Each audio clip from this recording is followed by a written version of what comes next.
Bonjour mesdames et messieurs, bonjour chers auditeurs, bonjour chères auditrices. Bonjour à tous ceux et toutes celles qui nous suivent en ce 7 février 2026. Merci de nous faire confiance. Et merci d'être sur la meilleure des plateformes où nous cherchons simplement à convaincre sans chercher à vaincre qui que ce soit, notamment la plateforme Éclaireur Pro Vérité. Aujourd'hui, nous aurons 3 sujets. Le troisième sujet est une analyse des propos de Laurent Gbagbo et nous allons prendre ne serait-ce qu'une seule partie et je l'ai intitulé Gbagbo, le pédagogue de la malhonnêteté historique. Gbagbo, là, lui, il est professeur en enseignement de la malhonnêteté par rapport à l'histoire. Et c'est très malheureux. Et on va vous le démontrer à travers des vidéos et des preuves pour que vous puissiez comprendre combien de fois ce Gbagbo est méchant, dangereux et même, je dirais, à la limite même pervers dans notre société. Le deuxième sujet est tiré d'afriquesoir.net du 5 février 2026 et il a pour titre « Avortement en Côte d'Ivoire, c'est que la loi dit, les peines encourues ». Avortement là, c'est comment faire pour tuer son enfant dans son ventre. Est-ce que c'est une bonne chose? Est-ce que c'est une mauvaise chose? Si tu fais, il y a quoi dedans? Tu peux avoir quel problème ou même à quel bénéfice dedans? On va vous parler de ça. Et le premier sujet qui est un texte de notre père Venance Conan, et j'ai transformé le titre, et le titre c'est La Belle et la Bête version Baby Wood. La Belle et la Bête, c'est un petit roman. Dans le petit roman, on nous raconte l'histoire d'une jeune et belle fille. Et cette jeune fille-là, son nom dans le roman, c'est La Belle.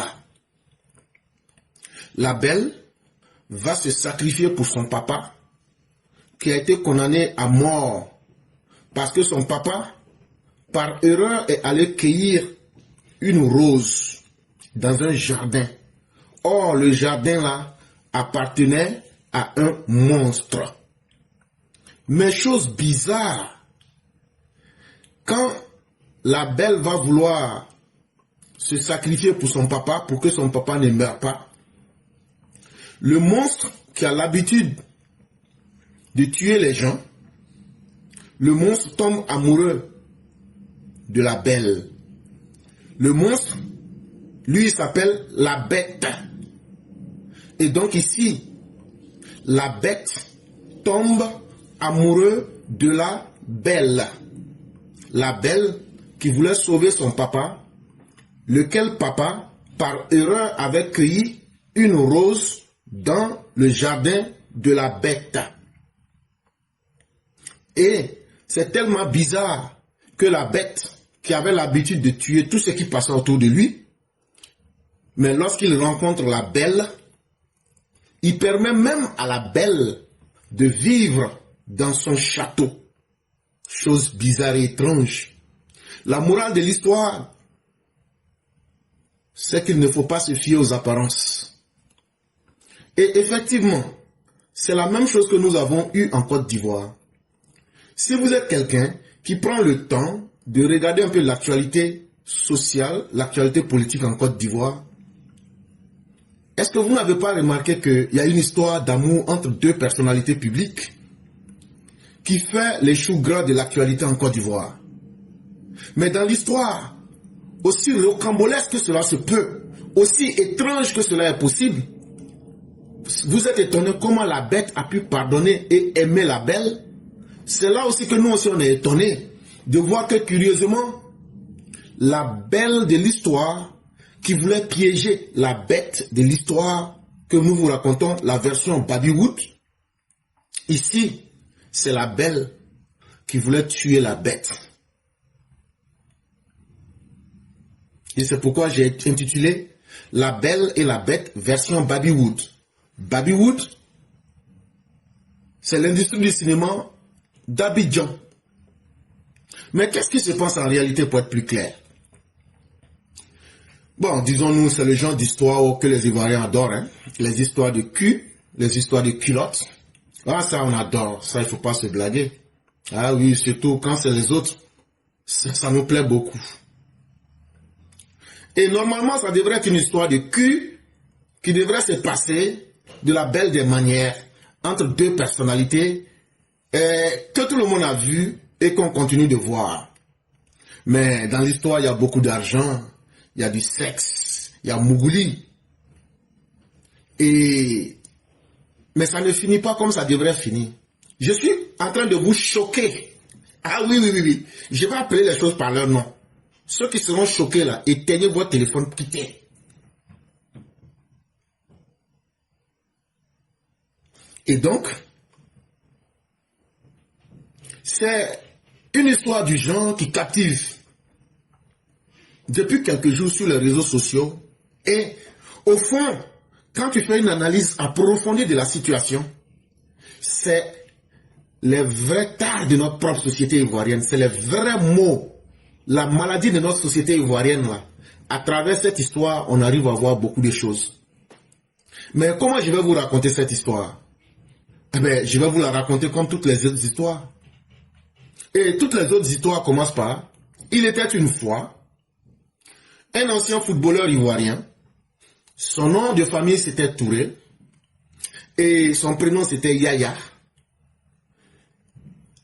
La bête, c'est Yaya Touré. Il a eu une grande carrière internationale. On l'a souvent attrapé chez les putes lorsqu'il était en Angleterre, en train de sucrer sa queue. Mais il demeure toujours une grande star parce que chez nous, plus tu es déviant, plus on t'aime. Et les exemples sont là en politique. Et je vous ai dit qu'à travers cette histoire-là, vous verrez tout le mal, la maladie, les maladies de notre société.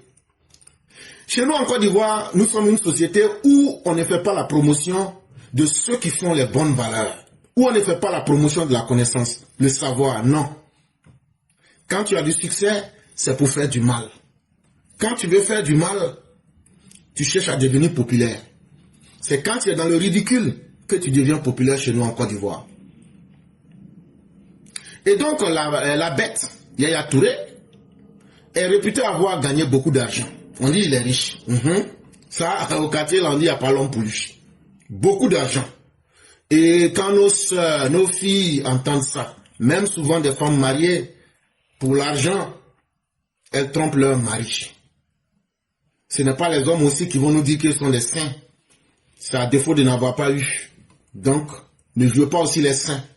Mais surtout là où on parle d'argent, la moralité de notre société s'affaisse. Beaucoup d'argent qui fait rêver dans maintes chaumières. Voilà une jeune présentatrice de la télévision nationale ivoirienne qu'on appelle la RTI. Son nom de famille c'est c'est Conan, et son prénom c'est Anicette. Dans ces temps de lucidité, elle se fait passer comme chante. Ça veut dire, elle fait des chansonnettes pour louer Jésus-Christ, le fils de Marie. Mais seulement que Jésus même est étonné. Parce qu'il a dit que plusieurs viendront en mon nom pour proclamer ma gloire. Mais sachez que ce sont des loups déguisés en agneaux. Et que les uns les autres devraient se méfier. En réalité, si nous nous méfions de ceux qui proclament Dieu, c'est parce que ce sont les pires parmi les humains. C'est ceux qui vivent dans le péché qui veulent être les représentants de Dieu. Mais comme cette escroquerie morale, tout le monde l'accepte aussi. Il suffit de se mettre en soutane, en boubou, et vous pouvez déjà vous proclamer représentant de Dieu sur terre. Et donc la belle était ici, Anicette Conan, qui voulait tuer la bête dans l'histoire ivoirienne, à travers l'argent.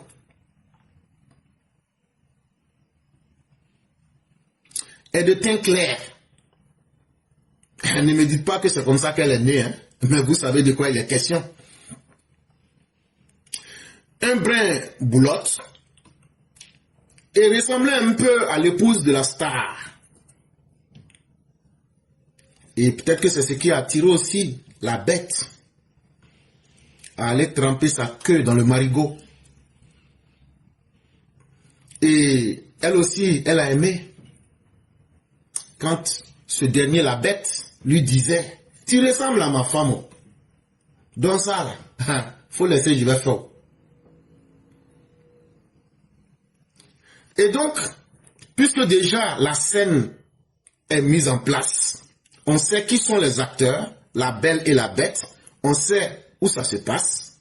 Qu'est-ce qui s'est passé? Ce qui s'est passé, c'est qu'ils ont eu une aventure. La bête dit à la belle, tu ne veux pas devenir ma deuxième femme? Mais comme la belle avait aussi des valeurs qui lui ont été données, inculquées par ses parents, en tout cas c'est ce qu'elle dit. Hein. Sinon en Côte d'Ivoire, là, la loi ne reconnaît pas encore la polygamie. Mais, comme vous savez, on peut s'arranger partout. Chez nous, en Côte d'Ivoire, les musulmans peuvent marier jusqu'à 4 femmes. Mais même le Coran, même qu'ils lisent, ils ne prennent pas le temps de comprendre. La petite partie là, tu peux marier 4 femmes là. Ça leur plaît beaucoup. Quand ils entendent ça là, non. Ils disent Alhamdulillah.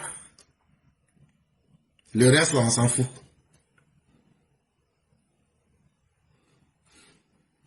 Et donc, ils peuvent marier ces 4 femmes, pas légalement, mais religieusement. Parce que tout le monde ferme les yeux. Et ça passe comme crème. Mais bizarrement, celle qui a été élevée selon les valeurs de ses parents, celle qui a été élevée à la sauce de Jésus-Christ, qui devrait se retrouver tous les dimanches, et même les autres jours, à être la représentante du fils de Marie, du fils de Maïa. Aïe, aïe, aïe. Elle-même dans sa religion chrétienne, on dit un homme ne doit pas marier 2 femmes. Mais elle veut devenir deuxième femme. Tellement ses parents lui ont bien inculqué sa culture. Et tellement elle veut être l'anti-modèle de Jésus. Le prophète qui nous dit qu'on ne se serait pas marié, mais qui veut nous les hommes mariés, lui il veut nous conseiller. Toi tu as eu peur de te marier, et c'est toi qui vas venir nous donner des conseils sur les femmes mariées, les hommes mariés. Un prophète célibataire, même simple boulot, quand tu cherches, on cherche pour voir ta moralité, on demande, est-ce que tu es marié? Ben, tout ça encore, il ne faut pas juger les religions. Parce que quand tu juges trop les religions, tu risques d'aller en enfer éclaireur. L'enfer, c'est fait pour des gens comme toi. Et donc, ça va. Donc, on laisse tomber tout ça. Il ne faut pas réfléchir. C'est pas bon. Dieu n'aime pas.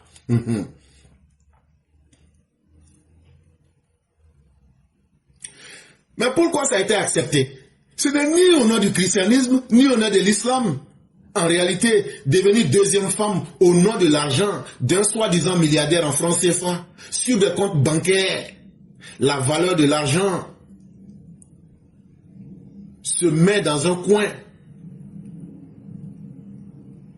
Et face à l'argent, très peu de personnes tiennent encore à leur valeur humaine et morale. Donc ne vous inquiétez pas, ça c'est l'image parfaite de notre société. Et donc dans ça là, ils se sont pris et puis ils se sont mougous sérieusement. Ils se sont mougous sérieusement. Pendant une année là, elle dit ils ont fait ça combien de fois déjà là? 7 fois. Ah, c'est ce qu'elle m'a dit. Elle dit ce sont m'appelant 7 fois. Et c'était du fort. Et c'était du lourd. Parce qu'il y avait des cristaux de menthe. Quand tu vois les lèvres de la bête devenues rouges de sang, je ne sais pas si c'était du sang, mais en tout cas, cristaux de menthe, ça ment pas.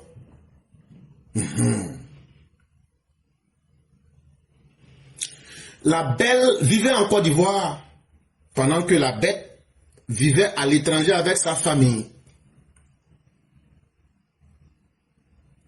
Donc pour ne pas rester là et puis s'ennuyer, la belle et puis la bête communiquaient par des textes messages, par des vidéos. Vous savez, nous sommes à l'ère du digital. Nous avons aujourd'hui WhatsApp. Nous avons TikTok, qu'on appelle TokTok. Nous avons aussi tout ce que vous connaissez. Même les terroristes ont leurs propres réseaux sociaux. Et donc, ça ne doit pas vous étonner aujourd'hui. Mais ce qui était le plus intéressant, quand ils se rencontraient Ah oui, les cristaux de menthe pour faire grimper la bête au 7e ciel.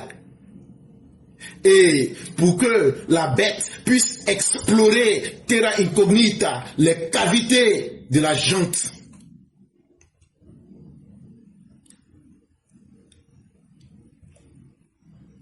De la dame. En tout cas, toutes les grottes ont été explorées grâce au miracle de cristaux de menthe.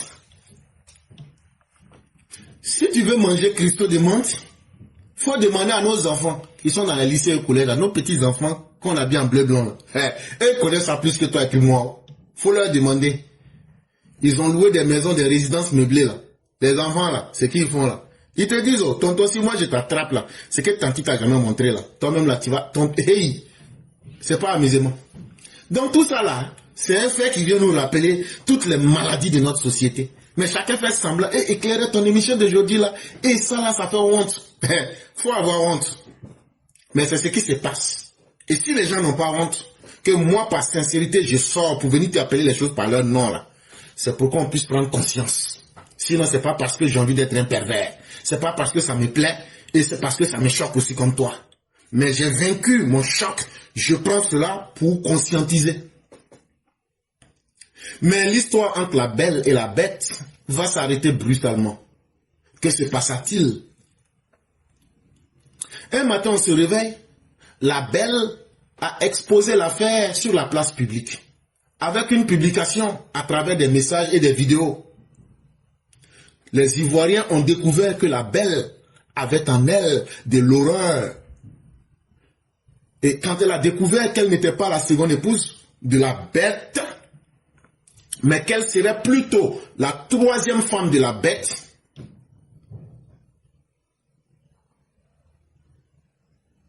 et que la bête lui a demandé de lui faire un enfant, de faire un enfant pas dans le dos, mais dans le ventre, la belle a accepté. Ils ont fait un mougouli propre. On dit on ne mange pas banane avec la peau. Donc elle dit banane là, faut éplucher, tu enlèves peau là.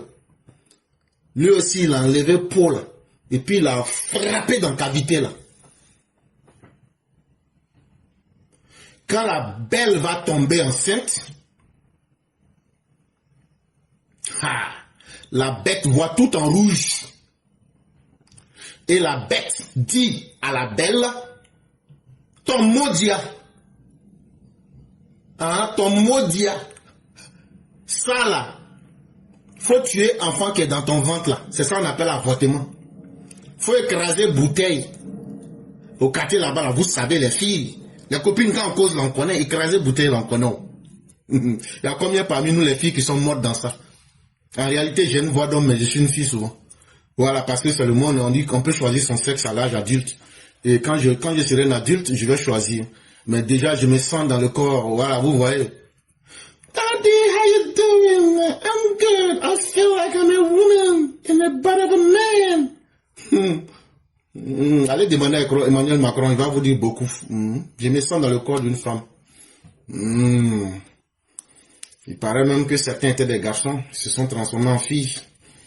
Et voilà, on voit ce que ça donne, hein. Et ça fait que la France se sent très bien aujourd'hui. Mais tout ça, c'est malsain éclaireur. Tu te comportes comme un cancré là. Arrête. Arrête. Ok, il n'y a pas de problème, j'arrête. Et donc, la bête a demandé à notre belle de tuer l'enfant qui est dans son ventre là. Et comme notre belle, en réalité, est pire qu'une bête, elle aussi là, elle a pris le couteau là, elle a piqué dans son propre ventre. Toi là, tu ne vas pas vivre ici. Et c'est là que l'histoire d'amour va s'arrêter brutalement. Mais c'est là aussi que la deuxième étape de l'histoire vous sera racontée. Et qu'est-ce que la bête fait? Quand la belle a fini d'avorter, selon l'histoire de la bête a bloqué au téléphone. Au pays là, on dit la bête a bras la belle. Même pour pouvoir parler avec la bête, La belle était obligée de passer à travers les Akmosmandi, les amis de la bête, pour s'adresser à elle. Et c'était vice-versa. Et qu'est-ce qu'ils vont faire? Ils vont appeler la belle pour lui dire, tu veux mourir, non? Tu sais que je suis une bête, non? Un monstre, non? On va te tuer. Toi, là, la belle, là, on va te tuer. Faut même pas te presser. Elle aussi a dit, hein? Moi, je pensais que les choses allaient s'arrêter là-haut. Mais que non. La belle s'est sentie bafouée. La belle s'est sentie blessée dans son honneur, dans sa dignité. Et la belle a porté plainte. Quand elle a porté plainte, elle dit, elle veut qu'elle soit dédommagée. Et elle demande combien? Elle demande maintenant 700 millions de francs CFA. Et elle demande aussi que l'avortement qu'elle a fait là, que ça, son prix là, que ça coûte 50 millions de francs CFA. Et vous savez, on est en capitalisme, hein, l'économie du marché. La valeur des objets monte en fonction de la rareté. Mais quand même, le pauvre être qui a été assassiné, c'est quand même le spermatozoïde de la bête. Ça doit coûter cher, et ça varie en fonction du prix de la bête, du compte bancaire de la bête. Mais la justice ivoirienne, qui a été très insensible à la douleur de notre pauvre belle blessée, a dit à la belle, ton histoire là c'est wourourou, c'est ouya, c'est waiko, qui devant nous, sec. Mais comme il y a une autre justice qui est plus puissante que la justice ivoirienne, les réseaux sociaux, elle est venue maintenant. Elle est venue sur les réseaux sociaux. Elle a fait maintenant ce qu'on appelle Djenzenli. Publication des échanges par écrit, les audios, les vidéos. Et tous les pervers de notre société ont rincé leurs yeux avec leurs oreilles. En plus, la belle nous a promis qu'elle va nous livrer un livre dans quelques jours. Et le livre, le titre, Mon combat de femme face à un pervers narcissique. Aïe, aïe, aïe. Même au campement, on va lire le livre là. Donc quand elle a dit ça, on est là, on regarde maintenant. Mais notre mauvaise chrétienne qui devrait se retrouver aux gémonies, en enfer, à la géhenne, apparemment il faut dire qu'elle était très mal inspirée. Parce que là où elle croyait trouver du réconfort, elle est en train de se faire étrier correctement sur la toile. Les gens tirent sur elle comme pour les fous là. Hier, justice, je n'ai pas eu. Je suis venu encore sur le réseau social. Les gens sont en train de me babougou en sérieux là-bas. Et ce qui est bizarre, que ce soit les hommes, que ce soit les femmes, on dirait même que c'est tontine qu'ils ont fait contre elle. Partout où elle passe là, les gens sont en train de la babougou sérieusement.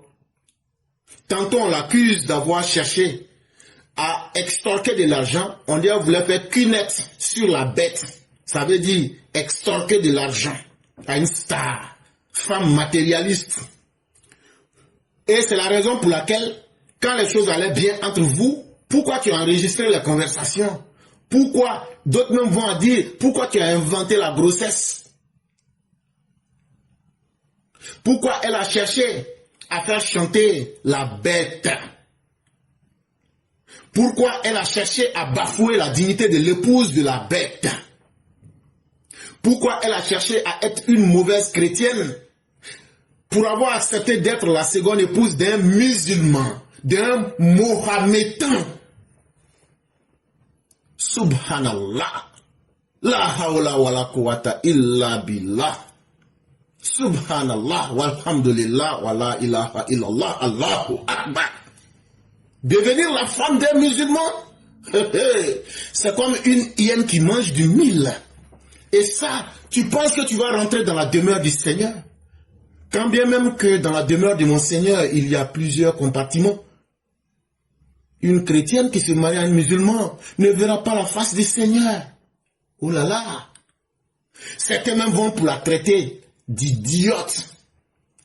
Si elle s'est fait vraiment avorter, alors qu'elle portait la grossesse, nous dit-on, d'un richissime. Et que de toute façon, on trouve des personnes pour lui dire, l'enfant ça là, tu pouvais garder, forcer la laisse s'occuper de ça, tu allais avoir ton mangement. Et on a entendu beaucoup de conseils. Nous on est là, on regarde. Nous là, nous on est les sorciers des villages là. Les gens parlent. C'est nous quand il y a réunion des villages, des quartiers là. Nous on ne donne jamais nos avis en public. Hein. Nous là, c'est les vieux que vous voyez là. On prend nos bras gauche là. On met ça derrière et puis on prend nos bras droits pour attraper. Toujours quand les gens parlent, nous on est là, on écoute, on dit et puis on tire nos coups là. C'est nous les sorciers du village. Nous on ne donne pas nos avis en public. Oh. On écoute tout et puis on enregistre tout. Et puis on assis, on regarde. Comme de la manière ceux qui veulent venir au RHDP. C'est les Koyaga maintenant qui veulent faire association pour créer leur moyen. Depuis qu'il y a eu le problème des candidats indépendants qui ont été rejetés, les Koyaga sont en train de former leur moyen maintenant pour essayer de commencer un nouveau combat dans le RHDP. Mais on est assis, on vous regarde. On dit non. Nous on regarde tout le monde seulement. Mais personne n'est bête dans l'affaire. Si le RHDP, on doit se réunir par ethnie là, c'est que RHDP là, nous on va quitter dedans, on va casser, chacun va rejoindre son ethnie. Si c'est pour créer le tribalisme qu'on a combattu, que les gens aujourd'hui veulent qu'on pardonne à des criminels parce que ce sont leurs frères, et que ce sont les Koyaka aujourd'hui qui veulent humilier Ibé une deuxième fois, c'est que nous on va vous laisser votre RHDP, nous on va continuer. Mais éclaireur, ça ce n'était pas notre histoire du jour. Continuons pour raconter l'histoire de la belle et de la bête. Et bizarrement, une juriste sortie d'où de je ne sais où s'est même permis d'expliquer longuement sur la toile en expliquant des articles du code pénal ivoirien que la jeune dame était passible de prison pour avortement qu'elle dit avoir pratiqué. Car l'avortement est interdit en Côte d'Ivoire. Et qu'elle devait désigner un médecin et surtout le médecin qui a fait son avortement. Tout ça là, nous on ne connaît pas. Nous là, la loi là, nous on ne connaît pas. Surtout chez nous en Côte d'Ivoire là, nous on ne respecte pas la loi. Mais c'est pas parce que tu es bête là qu'on ne va pas appliquer loi sur toi. Donc, en tout cas, l'histoire s'est passée. Et la juriste improvisée des réseaux sociaux nous dit que la belle là, elle va aller en prison. Tu as tué l'homme, non? Enfin là, c'est l'homme que tu as tué là. Tu vas aller en prison. Parce que toi-même là, tu as exposé, tu as fait confession, gopo, c'est ça que tu as fait là. Parler là. Comme sorcier, on t'a donné un médicament, tu dis tout ce que tu as fait derrière, dans le dos des gens. Ça là, si on te prend pour ça, il y a prison dedans. Tu as exposé des conversations privées. S'ils posent plainte contre toi là, il y a prison dans ça aussi. Maintenant, quant au fameux livre, en tout cas, Djeneba et moi, on va lire le livre ensemble.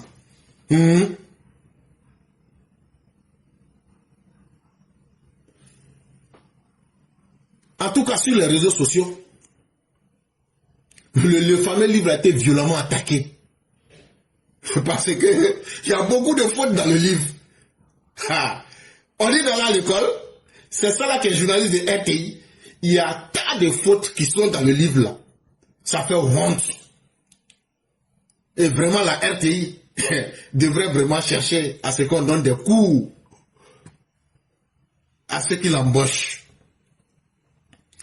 La morale de l'histoire ici, c'est l'arroseur arrosé. C'est à cela que ça ressemble. De quoi refroidir les ardeurs des adeptes de revenge porn. Notre Monica Lewinsky, version ivoirienne, qui voulait tourner son porno pour avoir beaucoup d'argent.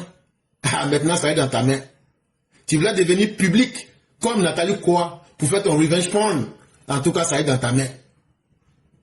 Ton film chinois que tu voulais tourner là, ça s'est retourné contre toi-même. Et aujourd'hui là, la belle, moi je ne vois pas un garçon qui est sérieux qui va te marier. Il n'y a pas un garçon sérieux qui va te marier. C'est fini pour toi comme ça. Tu vas pousser racine.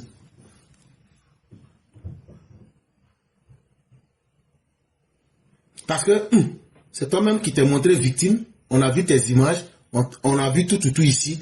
On a vu tout à propos à caractère érotique échangé dans un cadre privé. faut voir, garçon qui va être marié là, c'est que lui-même là, il ne sait pas ce qu'il veut dans la vie. Mais de toute façon, c'est une histoire pour toutes nos jeunes dames qui veulent facilement avoir de l'argent et qui pensent que les hommes riches sont des idiots. Ne vous fiez pas à ce que vous voyez. Et les hommes qui pensent que toutes les femmes sont des naïfs. Personne n'est bête dans le monde là. Aujourd'hui là, nous sommes dans le capitalisme. C'est la loi du marché. Chacun cherche pour lui. Hey, on ne fait pas n'importe quoi avec n'importe qui. Des deux, c'est une histoire qui doit servir à tous ceux qui ont déjà de la notoriété dans notre société. Vous avez une responsabilité vis-à-vis de ceux qui ont confiance en vous. Vous ne devez pas vous comporter n'importe comment. Sinon, ça vous rattrape. C'est triste, mais c'est aussi la plaie de notre société. C'est cela qui nous fait passer au deuxième sujet. On n'aborde pas souvent ces sujets-là, mais l'avortement en Côte d'Ivoire. L'avortement même, c'est quoi? L'avortement, là, je suis allé, j'ai couché avec une femme, ou même j'ai couché avec un homme, mais c'est les femmes qui tombent enceintes, quoi, dans le monde normal. Même si maintenant, dans le New Jersey, il y a le père qui est tombé enceinte, la famille la plus maudite d'Amérique. Vous comprenez de quoi je parle. Mais en général, et selon les normes, ce sont les femmes qui tombent enceintes. Et quand une femme tombe enceinte, qu'elle tue son enfant, c'est ça qu'on appelle avortement. Il y a certains pays qui disent c'est bon. On appelle ça IVG, interruption volontaire de la grossesse. Il n'y a pas de problème. C'est comme ça. Mais en Côte d'Ivoire, là, est-ce qu'on peut faire ou mais est-ce qu'on ne peut pas faire ça? Parce que de toute façon, là, c'est mon corps. Si je ne suis pas content de ce qu'il y a dedans, là, c'est pas Jésus même qui a dit dans la Bible, si ma main droite ou même ma main gauche doit me conduire en enfer, là, je peux couper ma main là, et puis je jette ça. Et puis je continue la vie. Bon, vous voyez comment on peut mal interpréter les textes religieux. C'est pourquoi vous devrez vous former. Si ta main gauche doit te conduire en enfer, coupe-le. Si je prends grossesse que je n'aime pas, que ça va me créer des difficultés, avorte. Mais pourtant, c'est une fausse interprétation que je vous ai donnée là.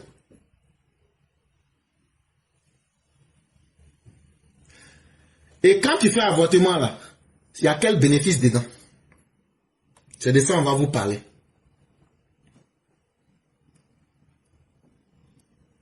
En réalité, la question de l'avortement en Côte d'Ivoire, c'est un sujet qui est très sensible. Quand tu parles de ça, les Ivoiriens n'aiment pas, chacun fait semblant. Pourtant, on pratique ça en tas comme ça. Mais sachez que le droit pénal, le droit ivoirien a parlé de l'avortement. Et si vous avez vu que je vous ai parlé de l'histoire de la Belle et de la Bête, il y a une histoire d'avortement dedans. Et à travers cette histoire de la Belle et de la Bête, on peut relancer dans l'opinion publique la question sur l'avortement. Ça devient un rappel du cadre légal qui s'impose. Et qu'est-ce que la loi nous dit sur les avortements? Les dispositions relatives à l'avortement sont prévues par les articles 425 et 429 de la loi numéro 2019-774 portant code pénal ivoirien qui définissent clairement l'infraction, les responsabilités et les sanctions applicables tout en établissant les exceptions précises. Quand tu prends le code pénal ivoirien, les articles 425 et 429 de la loi de 2019, dans le chapitre 774 là, il nous dit que l'avortement là, si tu fais là, c'est une infraction. Si tu fais, voilà les responsabilités auxquelles tu t'exposes. Voilà les sanctions qui sont appliquées. Mais, qu'il y a des exceptions. C'est de ça qu'on va vous parler. L'article 425 du Code pénal pose les principes généraux. Et donc, lui nous explique ça de façon globale. Et voici ce que l'article 425 nous dit. Constitue l'avortement, l'emploi d'aliments, beuvrage, médicaments, substances manœuvre, violence ou tout autre moyen en vue de provoquer l'expulsion prématurée de l'embryon ou du fœtus, quel que soit le moment de la grossesse où cette expulsion est pratiquée, que la femme y ait consenti ou non. L'article 425 nous explique c'est quoi l'avortement. Il dit que l'avortement là, on dit faut aller couper le bois de Nîmes, tu bois ça. Donc, ou il faut manger goyave. N'importe quelle chose que tu manges. Et puis ça peut gâter grossesse là, pour tuer enfant là. On dit c'est ça qui est avortement là. Ou bien, faut boire l'eau de tech chaque matin pendant 6 jours. Comme ton intention c'était ça là. Parce qu'au quartier, quand on cause les copines là, on s'est partagé l'idée. Ou bien il faut écraser bouteille et puis tu prends là. Ça va percer ton utérus et puis maintenant l'enfant là va sortir là. Ça là. C'est de ça on est en train de te parler comme ça. Ou bien le pharmacien qui est dans le coin là. Toutes les filles du quartier savent que lui il connaît les médicaments, il peut mélanger. Quand il te donne là, ça gâte grossesse. Ça là on fait ça en Côte d'Ivoire. On connaît nous tous. Les copines quand on cause, on se raconte, on connaît les médecins, on connaît aussi les pharmaciens qui font ça. Ou bien même là, toi tu vas taper fric dans l'air 4 fois. Ça veut dire, je vais pratiquer sport là. Et puis, je vais faire violence sur moi-même là. Je vais me adibater. Je vais bloquer mon ventre 7 fois là. Pour que l'enfant qui est dans mon ventre n'a qu'à mourir, je vais bloquer ma respiration comme chez les vieux chinois de, comment on appelle, la montagne là, sur le temple là. Tu vas bloquer la respiration pendant 7 jours. Et puis maintenant l'embryon là va mourir là. Tout ça là, quels que soient les moyens que tu utilises, tant que l'intention là, c'est de tuer l'être humain qui est dans ton ventre là, il n'y a pas à faire d'âge dedans. Il a 1 jour, il a 6 mois, il a 9 mois. C'est ça qu'on appelle avortement. Parce que la femme, qu'elle ait consenti ou non, c'est un être humain que vous avez tué. La loi prévoit pour toute personne qui commet ou tente de commettre un avortement, une peine d'emprisonnement allant 2 à 5 ans, assortie d'une amende comprise entre 150 000 et 1 500 000 francs CFA. Si maintenant, toi tu as fait avortement là, et puis on t'a attrapé dedans là, tu vas aller faire 12 mois en prison, ou bien 60 mois en prison. 12 mois là, c'est ça qui est 1 an. 60 mois, c'est ça qui est 5 ans. Quand tu vas finir là, on va dire, ce que tu vas payer comme l'argent là, ça sera entre 150 000 et puis 1 million de francs CFA. Ça, la loi dit de vous dire ça. Les peines sont aggravées dans certaines circonstances. Lorsque l'auteur se livre habituellement à des actes d'avortement, l'emprisonnement peut atteindre 10 ans, avec une amende pouvant aller jusqu'à 10 millions de francs CFA. Si l'acte entraîne une stérilité ou de graves atteintes à la santé physique, gynécologique ou mentale de la victime, les sanctions sont également alourdies. Dans le cas les plus graves, lorsque l'avortement provoque la mort de la femme, la peine prévue est de 10 à 20 ans de prison. Maintenant là, ce qu'on vous a dit là, ça c'est l'aspect général. Mais comme chaque cas est particulier là, si on constate que dans l'avortement là, il y a des choses qui sont faites et qui sont très graves. Comme par exemple, moi par exemple là, au moment où j'étais femme là, parce que c'est voix dont vous entendez maintenant, mais souvent je deviens femme. Donc quand j'étais femme là, j'ai avorté 7 fois. Ah, oui, j'ai avorté 7 fois. 7 fois. Il n'y a pas de problème. Hey. Si le père Martial entend ça, il s'en va à la justice. Il dit, ah, elle, il qui est devenu, il dit, il était elle avant là. Quand il était elle là, il dit qu'elle a fait avortement 7 fois. On dit 7 fois, on dit oui, viens ici. Quand on t'a attrapé là, on dit elle. Tu as fait combien? Je dis 7 fois seulement. On dit ça là, toi là, et tu vas faire 10 ans de prison. Et tu vas payer jusqu'à 10 millions d'amende. Comme c'était devenu ton travail dans le quartier là, écraser bouteille là. Toi là, tu as fait ça 7 fois. Tu vas là en prison.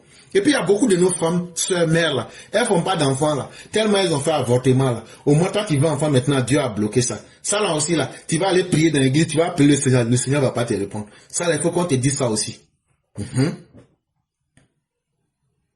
Maintenant, si pendant l'avortement, ça provoque la stérilité. Ça fait que la femme ne peut plus faire enfant, là. C'est ça qu'on appelle stérilité, là. Ou bien, quand ça va faire curettage et puis on gratte dedans pour enlever, là. Ça fait que le gynécologue, là, l'a bien gratté dedans, là. Et puis maintenant, là, c'est toi-même, là, c'est gâté dedans, là-bas, là. Et puis maintenant, là, ça t'a traumatisé, là. Ah, ça aussi, là, on va encore augmenter peine, là, encore. On va encore augmenter peine, là, encore.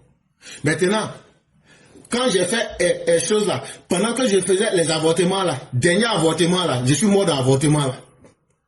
Je suis mort. Maintenant, la bête qui m'avait mouru là, et puis il m'a demandé de faire avortement là. Quand j'ai fait avortement, et puis je suis mort dans l'avortement là, on va prendre la bête là, il va aller faire 20 ans de prison.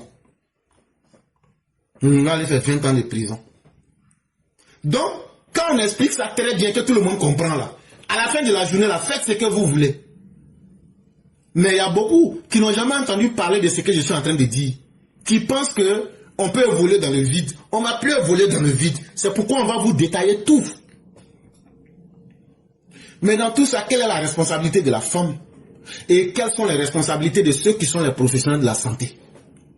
C'est là que l'article 426 va s'intéresser à la responsabilité de la femme enceinte elle-même. Quand j'ai pris grossesse là,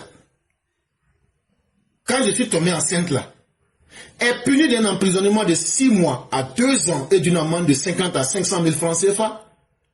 La femme qui se procure l'avortement à elle-même ou tente de se le procurer ou qui consent à faire usage des moyens à elle indiqués ou administrés à cet effet.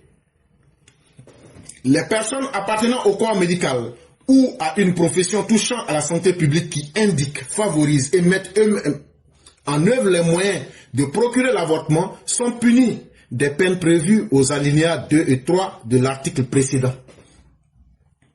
Quand j'étais tombé enceinte, là, mon avant-dernière grossesse, que j'ai fait avortement, il y a eu 2 cas. Dans le premier cas, moi-même, là, j'ai cherché d'abord à faire avortement, là. C'est quand ça n'a pas marché maintenant, là. J'ai demandé maintenant dans le quartier. C'est là, maman Sali m'a dit qu'elle connaît un médecin. On l'appelle Tout Passe. Ça veut dire, Tout Passe là, c'est pas chien. Ça veut dire avec lui là, tout ce qui est grossesse là va passer. Tellement il est fort. Maintenant là, après maintenant là, c'est Geneva maintenant qui m'a donné dit non. Ça même c'est l'homme même, qu'il y a un pharmacien là, qui lui mélange médicaments. C'est ça, on appelle des moyens à elle indiquer ou administrer à cet effet. Toi, tu es devenu médecin dans ton quartier, tu as petite clinique au quartier là. On ne voit jamais un malade rentrer là-bas. Mais ta clinique là, c'est toujours les jeunes filles du quartier, on va sortir. On dirait qu'il y a une église qu'on appelle les scientologues. On ne voit jamais quelqu'un rentrer, mais l'église ne ferme jamais sa porte. Je n'ai rien dit, c'est un exemple. Quand moi je passe devant là, je regarde. Je n'ai jamais vu quelqu'un rentrer, mais ils sont riches. On ne fait pas quête là-bas, mais eux là, ils sont plus riches que là où on fait quête. Nous, on n'est pas bêtes, hein. Nous, on remarque les choses, hein. Mais nous, on n'aime pas beaucoup parler. Donc là, si toi, tu as fait, j'ai fait sport comme chez le Dalai Lama, je suis allé au Tibet pour bloquer ma respiration pendant 7 mois, pour que l'enfant là, il n'a qu'à s'étouffer dans mon ventre là. C'est moi-même là, j'ai fait entraînement pour faire avortement là. Si on m'attrape dans ça là, je peux faire entre 6 mois et 2 ans de prison. Quand je vais finir prison là, je vais payer 50 000 ou bien 500 000 pour ajouter dessus. Maintenant, si ce sont les mamans Sali qui m'ont conseillé là, pour dire qu'il faut aller chez le médecin là, elle au médecin, si on vous attrape plus moi-même là, c'est Guantanamo. Mais là, Geneva, elle dit qu'elle a une solution rapide, chaque. Ça, c'est chez le pharmacien là. Lui, il est pharmacien, mais sa pharmacie s'appelle l'ami des jeunes filles. C'est le nom de sa pharmacie. Tellement il s'est professionnel, mélanger médicaments pour donner aux jeunes filles dans le quartier. Si on t'attrape aussi là, tu ne vas pas quitter dedans. La loi vise également les professionnels de santé, ou toute personne exerçant une profession liée à la santé publique qui indique, favorise ou met en œuvre les moyens permettant un avortement en dehors du cadre légal. Et donc, si tu fais un avortement qui n'est pas légal et que tu mets en danger la vie des gens, si on t'attrape là, tu vas faire prison. Il n'y a pas à faire dire je suis médecin, mais je suis docteur. Toute condamnation prononcée sur la base de ces dispositions entraîne de plein droit une interdiction d'exercer dans les établissements accueillant les femmes enceintes, qu'il s'agisse de cliniques, de maisons d'accouchement ou de hautes structures sanitaires. Cette interdiction peut même être prononcée lorsque la condamnation a été rendue par une juridiction étrangère, dès lors que les faits constituent une infraction au regard de la loi ivoirienne. Donc là, toi tu étais médecin, le médecin que la mère Salim a conseillé, et puis après le pharmacien là, l'ami des jeunes filles là. En fait, il est l'ami des jeunes filles, c'est le nom de la pharmacie. Quand elles arrivent là-bas, là, c'est lui qui mélange les médicaments. Donc les jeunes filles aiment ça. Voilà, pour faire ça, voilà. Donc, si on les attrape là, tu es pharmacien, on va fermer ta pharmacie là. Tu es médecin ou même tu travailles dans le corps médical là, on va te retirer ton agrément, tu ne pourras plus exercer. Même si tu as fait ça, que tu étais en France, à l'étranger, et puis maintenant, on a vu ça sur ton casier judiciaire là, on ne va pas accepter que tu sois un médecin ou même que tu sois un pharmacien en Côte d'Ivoire. C'est comme ça que la loi ivoirienne fonctionne. Mais, l'avortement, quand tu entends ça, tu dis, ah, t'as ça, il n'y a pas de problème. Mais il y a des exceptions. C'est quoi l'exception? L'exception, c'est la petite différence qui vient montrer qu'on ne peut pas appliquer une règle de façon brutale. Si la loi ivoirienne est restrictive, elle prévoit néanmoins, dans des cas, l'avortement. Et cela n'est pas considéré comme une infraction. Là, maintenant, il faut bien expliquer. Maintenant, mon dernier avortement, là. Je vous ai parlé de mon dernier avortement. Je vous ai parlé de l'avant-dernier. Je vous parle maintenant de l'avant-avant-dernier. Je vous ai dit que j'ai fait 7 avortements quand j'étais femme. Mais maintenant, là, je suis homme. Peut-être que demain encore, là, je vais changer. Quand j'aurai besoin d'enfants, là, je vais redevenir femme. Mais actuellement, là, dans 2 jours, là, c'est être garçon qui m'arrange. L'article 427 autorise l'interruption de grossesse lorsqu'elle est pratiquée dans un établissement sanitaire et dans des situations bien précises. Maintenant, l'avortement, là, vrai, là, comme diraient les musulmans, wallahi billahi, il y a des cas où avortement est mieux. Vous allez dire, hi! Mais ce n'est pas moi qui le dis. Je ne parle pas à mon nom. C'est ce que la loi dit que je suis en train de te dire. Ce que je te dis là, je peux être d'accord comme ne pas être d'accord, c'est comme ça que les choses se passent. Dans l'article 427 du Code pénal ivoirien, là, on dit, si la grossesse est nécessitée par la sauvegarde de la vie de la mère gravement menacée, on dit si tu prends une grossesse et on constate que la grossesse là, quand j'étais en grossesse là, les médecins ont dit à mon mari, si ta femme là, elle accouche enfant là, elle va mourir d'elle. Et c'est là maintenant, non, je n'étais pas marié en ce moment encore. Je n'étais pas marié, c'était, voilà, mais laissez ça comme ça, ne vous occupez pas de ça. C'était comme pour l'autre là, la bête et la belle là. J'étais cheese là.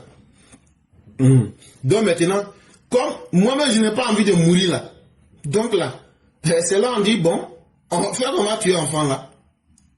Donc, si la grossesse en question met gravement la vie de la maman en danger, vous devrez choisir perdre 2 vies ou bien perdre une vie. Il ne faut pas te moquer de moi. La vie n'est pas facile. Nous les filles on est beaucoup, les garçons ne veulent pas nous marier. Donc là, on fait comment? Donc c'était, quand j'étais femme là, c'était à ce moment. Donc là, c'est comme ça que j'ai fait. Et puis, voilà, et puis j'ai enlevé grossesse là. Parce qu'on m'a dit que ma vie était menacée. Et quand c'est comme ça, tu peux faire interruption de la grossesse. Ça fait une première exception. Ou bien une première infraction. Deuxième cas. Le médecin procure l'avortement à une victime de viol à la demande de celle-ci. Maintenant, mon avant dernière grossesse. Là, on va plus dire une grossesse, on va dire une grossesse maintenant parce que maintenant je suis un homme. Là, vous savez, je suis très belle, hein, mais c'est pourquoi je ne me présente pas aux gens. Tellement je suis belle là, ils m'ont violée parce que j'aimais mettre les mini-jupes, j'aimais tout ce qui est truc quoi, pour que les garçons n'ont pas dit wow, she got it. Damn! Dans le quartier, moi, mon travail là, c'était de mettre une mini-jupe. Et puis partout, il y a les garçons qui sont assis au bord de la route là. Je me mets là et puis maintenant, quand je passe là, je leur fais prendre dose. Dans ça là, dans mon gourougou là, un jour ils m'ont attrapé dans le quartier, ils m'ont fait train. Quand ils m'ont fait train là, ça veut dire, ils ont passé sur moi, j'étais 8. Ah, ça n'aurait pas été facile. Hein. Ne me demandez pas si j'aimais ou pas. Mais toujours est-il que ça s'est fait. Et quand c'est fini là, ah, ils ne vont pas louper. Hein. C'est devenu grossesse aussi. On dit... Vraiment. Donc dans ça là, il y avait des Burkinabés dedans même. J'ai dit ça là seulement, wallah, c'est pas bon. Vous les jeunes filles qui pensez que c'est votre corps qui est votre boutique, c'est vous-même qui vous faites violer. Vous créez les conditions. Continuez. Je parle, je m'amuse, mais je prends des choses, je simplifie le message pour que vous compreniez très bien beaucoup de choses. Donc là, quand ils m'ont violé, là, alors que c'est moi-même j'ai créé les conditions du viol, toujours je m'avais remis mes fesses. Toujours là, je fais sortir mes lolos. Il y a même une chanson pour moi. Ma chérie, allez lolo. C'est la chanson là, c'était pour moi. Mais laissez ça. Même si Paco Rabanne aussi avait frappé dans derrière de l'autre là. Mais ça, tout ça, oh Hitler, arrête. Tu sais trop de choses, c'est mauvais, hein. C'est pas bon. Il y a des choses là, on ne dit pas. Pardonnez. Donc dans ça là, ils m'ont patra. Grossesse qui est sortie là. J'ai dit, wallah, Bilal, je ne peux pas accepter. On dit, tu ne peux pas. J'ai dit, 7, je ne peux pas. Oh. On dit donc là, on dit d'enlever grossesse là. Parce que je me sens traumatisé. Comme de la manière, il y a une autre chante qui a menti pour dire que sa fille était traumatisée. Alors que sa fille était allée frapper dans la maison. Dans le village climatisé. Donc ça là, on est un peu enlevé. Dans ces cas, le médecin traitant ou le chirurgien doit prendre l'avis de 2 médecins consultants qui, après examen, attestent que la vie de la mère ne peut être sauvegardée qu'au moyen d'une telle intervention chirurgicale ou thérapeutique, ou quelle était la volonté de la victime de viol dûment constatée par écrit. Donc, c'est pas parce qu'on dit que ma vie est en danger par rapport à mon avant-dernière grossesse là, que je vais aller dire que non, qu'il faut faire vite, on va passer au... Il faut l'avis de 2 médecins consultants. Il faut donc l'avis de 3 médecins pour constater que vraiment ma vie est en danger avant maintenant qu'on puisse choisir de faire l'avortement. Maintenant, si on revient à l'autre cas où j'avais été violé là maintenant là, je dois écrire sur papier et ça doit être constaté que vraiment viol là, ça a été doux, hein, mais pour assumer les conséquences là, je ne peux pas. Donc à cause de ça, je vais faire avortement. Et là maintenant on m'a dit, ces exceptions sont soumises à des procédures strictes. En cas de viol, le médecin ne peut intervenir qu'après la preuve de l'ouverture d'une information judiciaire et sur demande écrite de la victime. Si la victime est mineure, la demande doit être formulée avec l'assistance de ses représentants légaux.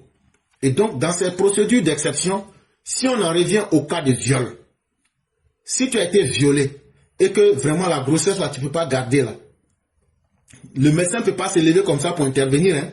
Il faut que la police soit... On va impliquer la justice dedans. La justice va constater tout. Mais la victime, celle qui a été violée là, elle doit faire une demande par écrit. Et puis maintenant, on va ouvrir une information judiciaire, c'est-à-dire une information par voie de justice pour constater tout ça. Mais dans certains cas, quand j'étais mineur, si j'ai été violé, mes parents ou même ceux qui sont mes gardiens, ceux qui ont ma charge là, ceux qui s'occupent de moi là, c'est eux qui vont m'assister pour pouvoir prendre la décision. Mais ce n'est pas tout, hein. Il y a un autre cas encore, les cas d'inceste. Inceste là, papa couche avec sa fille. Ou bien maman couche avec... Non. Vous voyez, ça c'est pas bon, hein. À Boaké là, à Béoumi, ils ont attrapé un jeune. Il mettait somnifère dans son médicament pour m'appeler sa maman. Hey!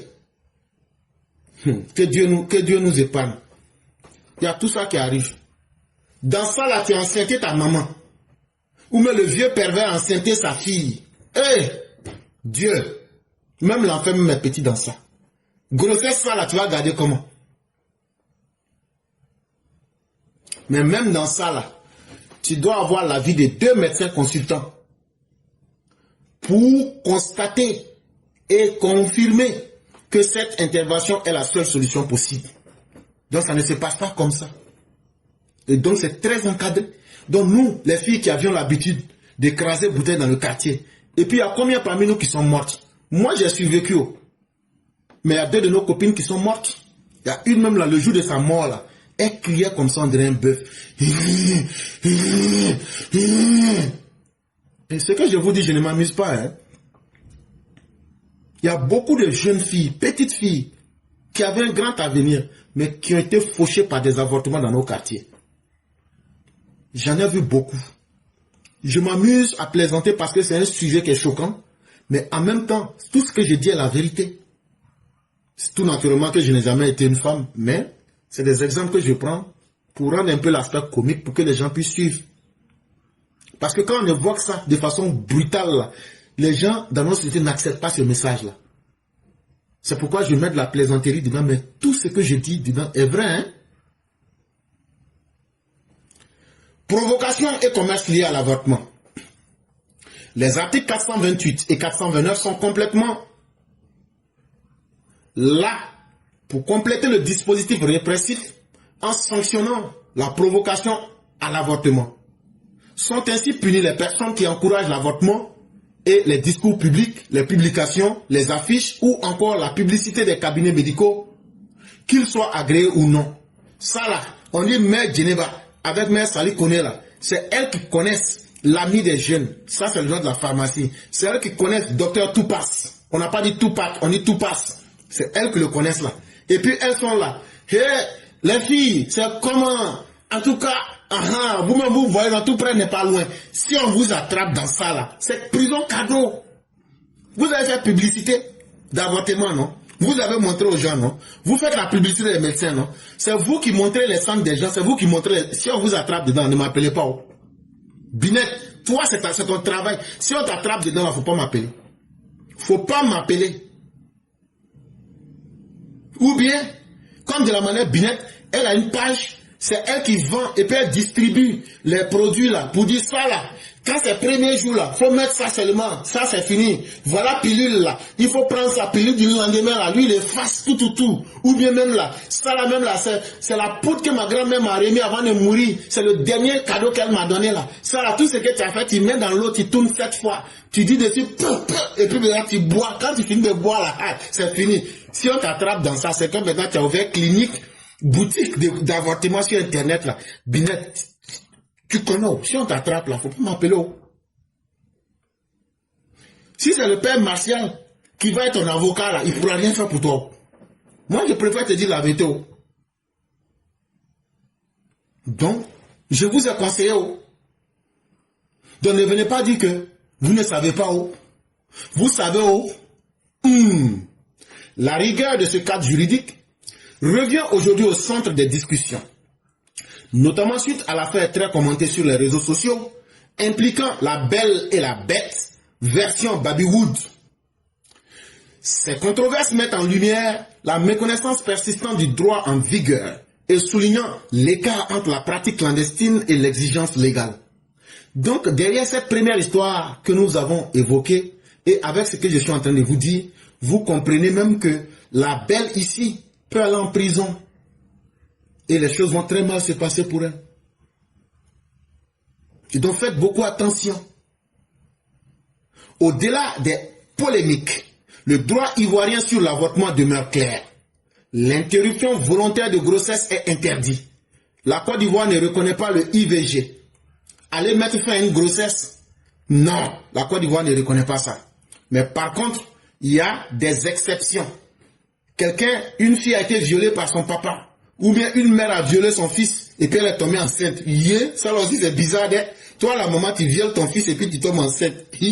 Bon, ça là c'est bon comme ça. On n'a qu'à laisser ça. Tout est possible dans la gloire du Seigneur. Et donc tout ça là. Ou bien même là, tu as été violé par des Burkinabés. Ça c'est leur sport. Donc ça là, comment tu fais? Donc il y a des exceptions. Il n'y a pas de problème. Ou bien même là, toi-même là, tu es marié, tout, mais la grossesse met gravement en danger la vie de la maman. Est-ce qu'il faut perdre les 2 êtres? Donc, Ici, surtout en Occident, quand la femme tombe enceinte, on nous pose ces questions-là, on essaie de voir tout ça, on signe des documents pour ça. Mais une fois que ça sort en dehors de ces exceptions, toute violation de ces règles expose les auteurs à de lourdes sanctions pénales. Tu peux aller en prison et tu vas payer des lourdes conséquences pour cela. On vous a déjà tout expliqué. Ce cadre juridique souvent débattu continue d'alimenter les réflexions sur la santé reproductive, la protection de la vie et la responsabilité pénale en Côte d'Ivoire. Et donc c'est un sujet qui est ouvert, mais il était important qu'on parle. Après, je vais découper ces parties-là. Peut-être que ça va servir à des personnes. Peut-être que des gens vont trouver de l'utilité. Peut-être que ça va sauver des vies. Peut-être que ça va donner aussi des idées pour qu'on puisse savoir que la santé reproductive, la santé sexuelle et la santé et la propriété de nos vies passent d'abord par ce que nous concevons de la vie. Et c'est très important. Laurent Gbagbo, le pédagogue de la malhonnêteté historique. Vous savez, il y a des professeurs d'histoire, mais il y a des professeurs qui provoquent toujours des histoires, des palabres. Et Laurent Gbagbo est un pédagogue de la malhonnêteté, surtout dans l'histoire de la Côte d'Ivoire. Il ne fait que mentir, travestir les faits. Et hier, 6 février 2026, on a vu une de ses vidéos sur la toile où Laurent Gbagbo finalement vient nous dire qui a financé la rébellion et pourquoi les gens ont fait la rébellion. Est-ce qu'il était nécessaire que Laurent Gbagbo, qui connaissait les faits depuis pratiquement 24 ans, si Laurent Gbagbo aimait les Ivoiriens, pourquoi il n'a pas dit la vérité aux Ivoiriens pour que les Ivoiriens ne se combattent pas entre eux? Pour que Alassane Ouattara, sur qui ils ont menti pendant des années, ne soit pas terni dans sa dignité. Lui, Laurent Gbagbo veut que Alassane Ouattara lave sa dignité, mais lui, il a terni et continue de ternir l'image d'Alassane Ouattara. Laurent Gbagbo a mis dans nos têtes que c'est Alassane Ouattara le père de la rébellion. Au premier tour des élections présidentielles du 31 octobre 2010, en réalité, en 2010, il y a eu 2 élections. Puisque nous sommes dans le suffrage universel, si quelqu'un n'a pas obtenu 50% là, ou bien plus, il ne peut pas être président. Donc, quand c'est comme ça là, si les candidats qui sont partis, personne n'a eu 50% et plus, donc ceux qui ont eu le maximum là, c'est eux qui vont aller faire deuxième tour. Donc en 2010 là, le premier tour des élections a eu lieu le 31 octobre 2010. Gbagbo a obtenu 38,3%.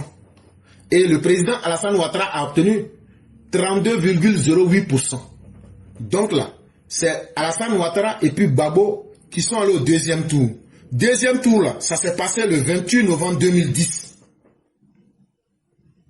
Mais avant le 28 novembre 2010 là, entre le 31 octobre 2010, quand ils ont proclamé les résultats, et puis maintenant, la campagne des deuxièmes tours là, pour aller aux élections le 28 novembre 2010 là, dans cette période-là, mais il n'y a pas parole, Gbagbo n'a pas dit. Gbagbo a dit à tout le monde ici, pendant les campagnes là, que lui va jaiser Ouattara, que lui va exposer Ouattara, que lui va montrer que c'est Ouattara qui est le père de la rébellion, que lui va montrer, il va mettre le cul de Ouattara dehors. Voilà ce qu'il disait à ses partisans. L'impression sur la bombe et nous le dirons quand nous allons discuter à la télévision. Donc les gens, ils ne savent pas que c'est qu'un président de la République. Pourtant, il y en a parmi eux qui ont été présidents. Quand tu as été président, tu as les moyens de voir ceux qui circulent même la nuit. Tu as les moyens. La police, la gendarmerie, tous les services de renseignement nationaux, même tous les services de renseignement, même étrangers, ils sont là pour te donner les éléments.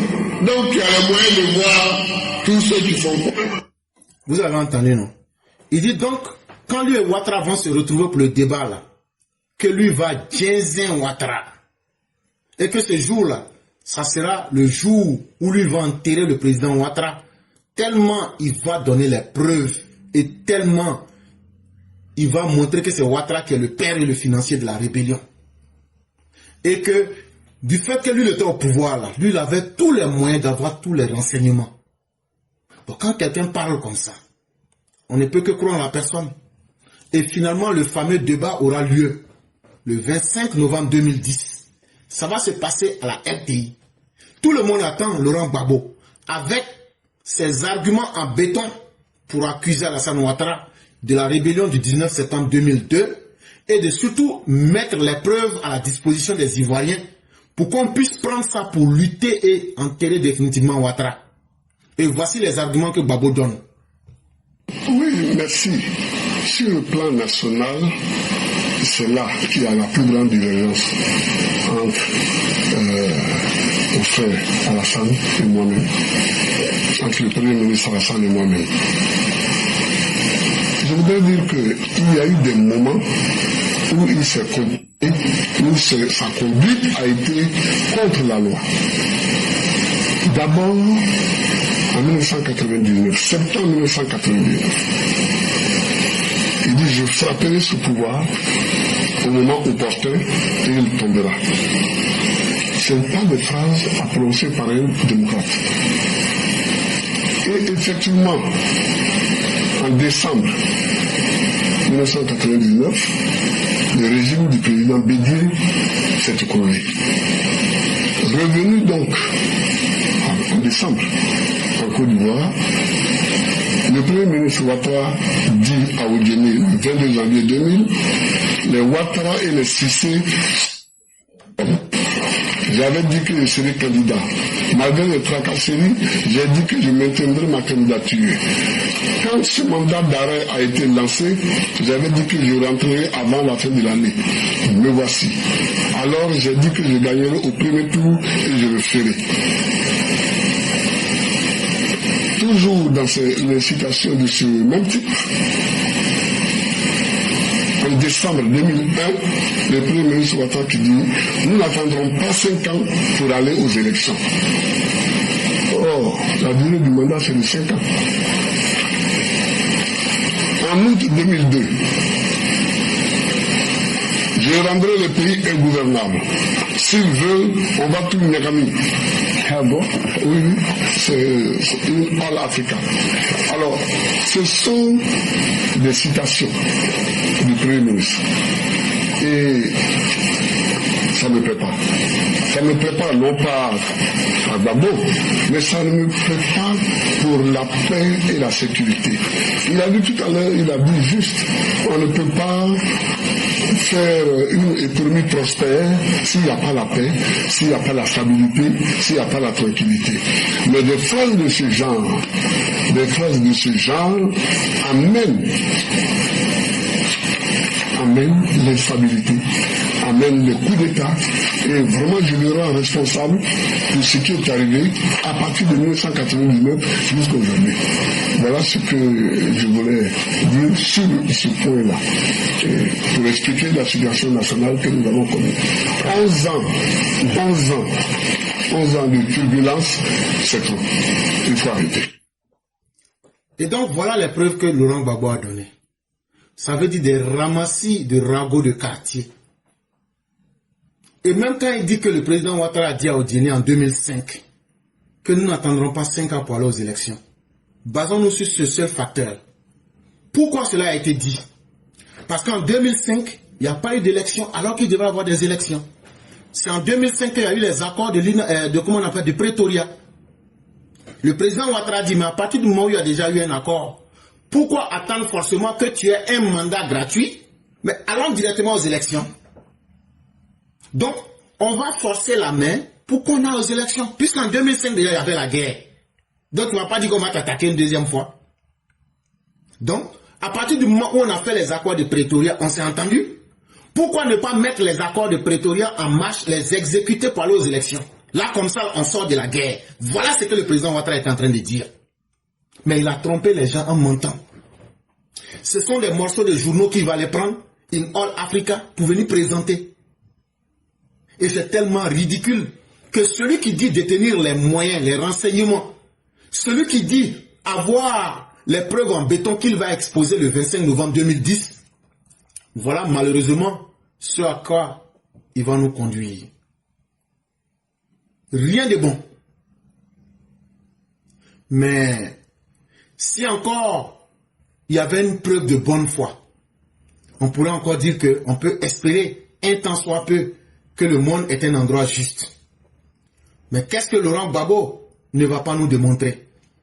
il va continuer à alimenter la rumeur que c'est Alassane Ouattara qui est le père de la rébellion.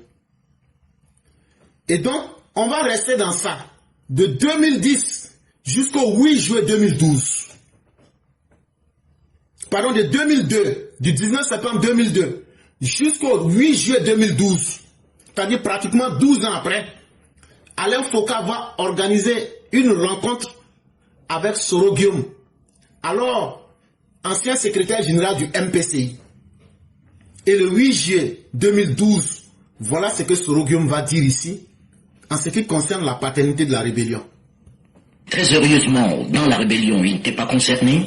Vous n'aviez pas le président Alassane Dramane Ouattara derrière vous lorsque vous étiez dans la rébellion? C'était sa rébellion ou pas? Je pense que cette question, posez-la au président de la République. Mais je vous ai en face, vous étiez le chef de guerre. Bien sûr, en ce qui me concerne, je répète que j'étais secrétaire général des Forces Nouvelles. Et qui était votre patron? J'étais mon patron. Qui finançait? J'étais mon patron. Vous êtes venu comme ça, vous avez levé une armée. Ne croyez pas. Vous savez bien que les gens se posent la question de savoir qui finançait ces forces nouvelles. Alors je vous ai en face, qui vous finançait? Bien sûr, si vous avez suivi mon cursus, vous savez bien, monsieur Alain, que je ne suis pas un homme à se laisser manipuler. J'ai été secrétaire général de la FECI, le même Alassane Dramane Ouattara. C'était l'un des mouvements les plus puissants en Côte d'Ivoire. En Côte d'Ivoire, j'ai été secrétaire général de la FECI, le même Alassane Ouattara était Premier ministre. Et nous lui disions quand nous étions étudiants nos vérités. Donc, je dis et je répète. Oui, mais est-ce que le Nord ne s'est pas retrouvé un peu plus tard pour pouvoir mettre fin à cette ivoirité dont vous parlez? Non, non. Évidemment, il est... La région du Nord. Non, je veux dire qu'il est clair que quand l'ivoirité est apparue et que M. Alassane Dramane Ouattara a été visé, a été la cible, forcément, sa région d'origine s'est sentie solidaire de ce fils qu'on voulait à tout prix excommunier, n'est-ce pas, de la Côte d'Ivoire. Donc, mais ceci dit, ce n'est pas un fondement idéologique ou politique. Ce que je suis en train de dire, moi, mon combat que j'ai mené en Côte d'Ivoire, c'est un combat pour l'état de droit, la démocratie. Je ne pouvais pas soutenir, comment on appelle, conspolie des citoyens de leur nationalité, c'est très clair. Et donc il vous a financé pour cette campagne de 2002 ou pas? 2002. Quelle campagne? Il n'y avait pas de campagne électorale en 2002. Je parle de campagne militaire. Cette rébellion, qui l'a financée? Je ne crois pas que ce soit de la nature de M. Alassane Dramane Ouattara de financer des rébellions. Il avait un parti politique, c'est un homme politique. Voilà, le RDR. Donc, il avait plus à financer son parti que de financer une campagne militaire. Et donc, vous verrez que dans cette interview qui a eu lieu le 8 juillet 2012, Alain Foka fait tout. Il retourne la parole pour qu'il soit dit que c'est Alassane Ouattara qui a financé la rébellion. Mais le secrétaire général de la rébellion dit que Alassane Ouattara, tu ne trouveras aucune trace qu'il a financé la rébellion. Mais Laurent Gbagbo et ses partisans vont continuer à accuser Alassane Ouattara. Cela n'étant pas suffisant, l'ancien chargé de mission d'Ibrahim Koulibaly, qui s'appelle Kader Ousmane Sanogo, lui va écrire un livre. Et le jour qu'il a présenté ce livre à la presse, il s'accuse lui-même, il accuse IB, et il accuse Blaise Compaoré, et il accuse Kadhafi. Il dit clairement dans son livre, quand j'entends que Blaise a créé la rébellion du MPCI, ça me fait rire. Blaise nous a certes aidés, mais il en a profité suffisamment. Ce sont les armes de Kadhafi que Blaise a pris pour surarmer le RSP et sa garde rapprochée au Burkina Faso. Sur les 60 milliards de francs CFA qui étaient destinés à notre rébellion, Blaise ne nous a remis que 2 milliards de francs CFA. En disant à IB qu'il pouvait commencer avec cette somme pour aller progressivement sur le terrain. Ça là, c'est écrit dans le livre de Kader Ousmane Sanogo. Et ça, il a fait cette déclaration-là quand il présentait son livre le 27 avril 2017. Ça veut dire, après ce que Soro Guillaume a dit, l'ancien chargé de mission, ça veut dire, celui-même dans son livre-là, il dit que c'est lui, Blaise Compaoré avec IB, qui se sont rendus dans le village de Kadhafi pour décider de la rébellion là. Il l'a dit, mais ce n'était pas suffisant. Gbagbo a continué à mentir à ses ouailles. Et voici ce que M. Kader a dit ici, pour ceux qui veulent avoir les preuves. Voilà, quand tu vois, beaucoup de gens pensent que c'est Alassane qui a créé la rébellion. Vous voyez, mais moi je vous dis, vous êtes mais devant Dieu, voilà le paradis, voilà l'enfer. Moi je suis un croyant. Je vous pose la question, qui a créé la rébellion de Côte d'Ivoire? Tu dis c'est Alassane qui en enfer. Alassane n'a pas donné un rond, je dis bien centime pour qu'on commence cette guerre. C'est IB qui a monté cette guerre avec l'aide de Blaise Compaoré. Et c'est Kadhafi qui nous a financé. Et donc après 24 ans de mensonges, Gbagbo est tellement méchant. Il a entretenu le mensonge. Il a entretenu les troubles. Il a enseigné le mensonge. Il a enseigné l'enfumage mental orchestré dans la Gbagosphère. Il a créé des centres d'endoctrinement prétendument appelés Agora pour endoctriner la jeunesse.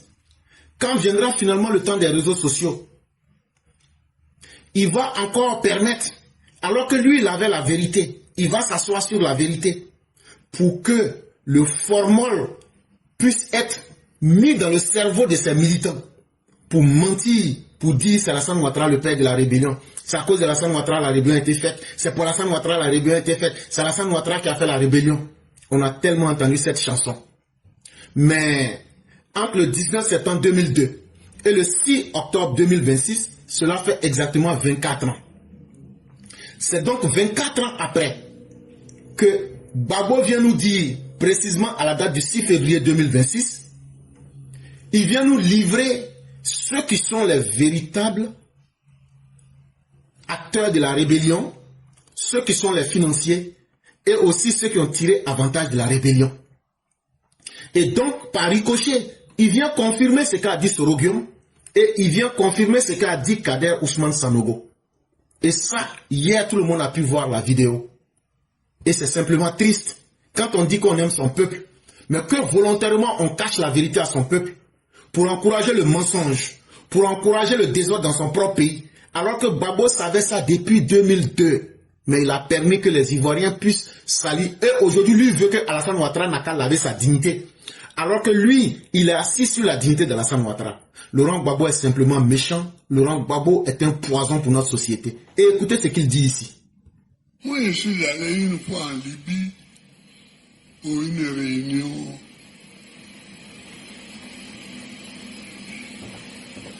de l'Union africaine. Et Kadhafi m'a reçu, on discutait.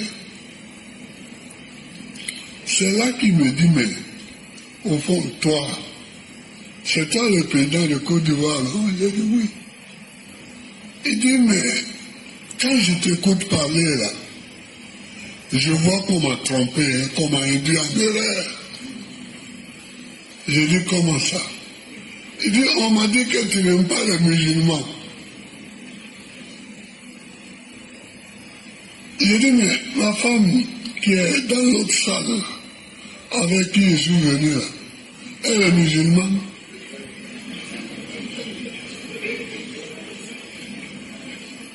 Je parlais de Nadi Bamba.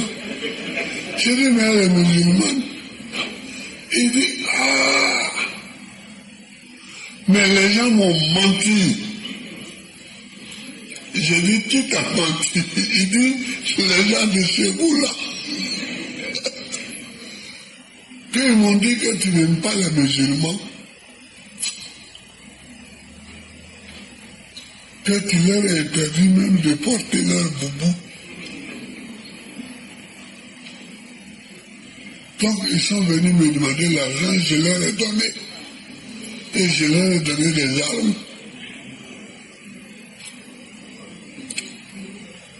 Alors j'ai dit, bon, écoute, c'est comme ça que nos relations ont commencé.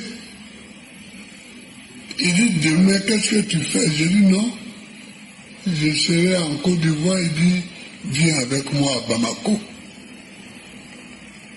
Parce que on va faire une réunion à Bamako.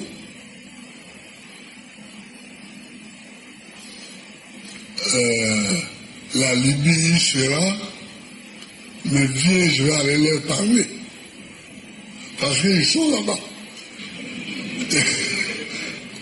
Donc j'ai compris que c'était les chefs d'État de la sous-région, que c'était les chefs d'État de la sous-région qui avaient parlé, on est parti. Mais il a parlé, hein? Il a parlé bien. Il a parlé bien. Il dit, vous venez mentir. Quand vous cherchez l'argent, au lieu de me demander l'argent, je vais vous donner. Vous venez dire, oui, un tel, il n'aime pas les musulmans, un tel. Voilà, bah bon. Sa femme, là, elle est musulmane. Et les gens ne savaient plus où regarder. Ils étaient comme ça. Ils étaient comme ça. Et je voyais bien quels sont ceux qui avaient parlé. Je voyais bien. J'en voyais au moins deux.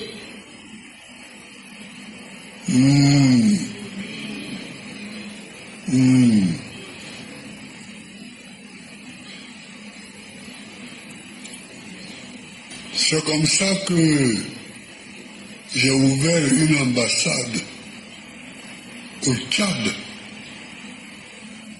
parce que les armes venaient de Libye jusqu'au Tchad, et de là, on les transportait au Niger, et du Niger à Ouagadougou.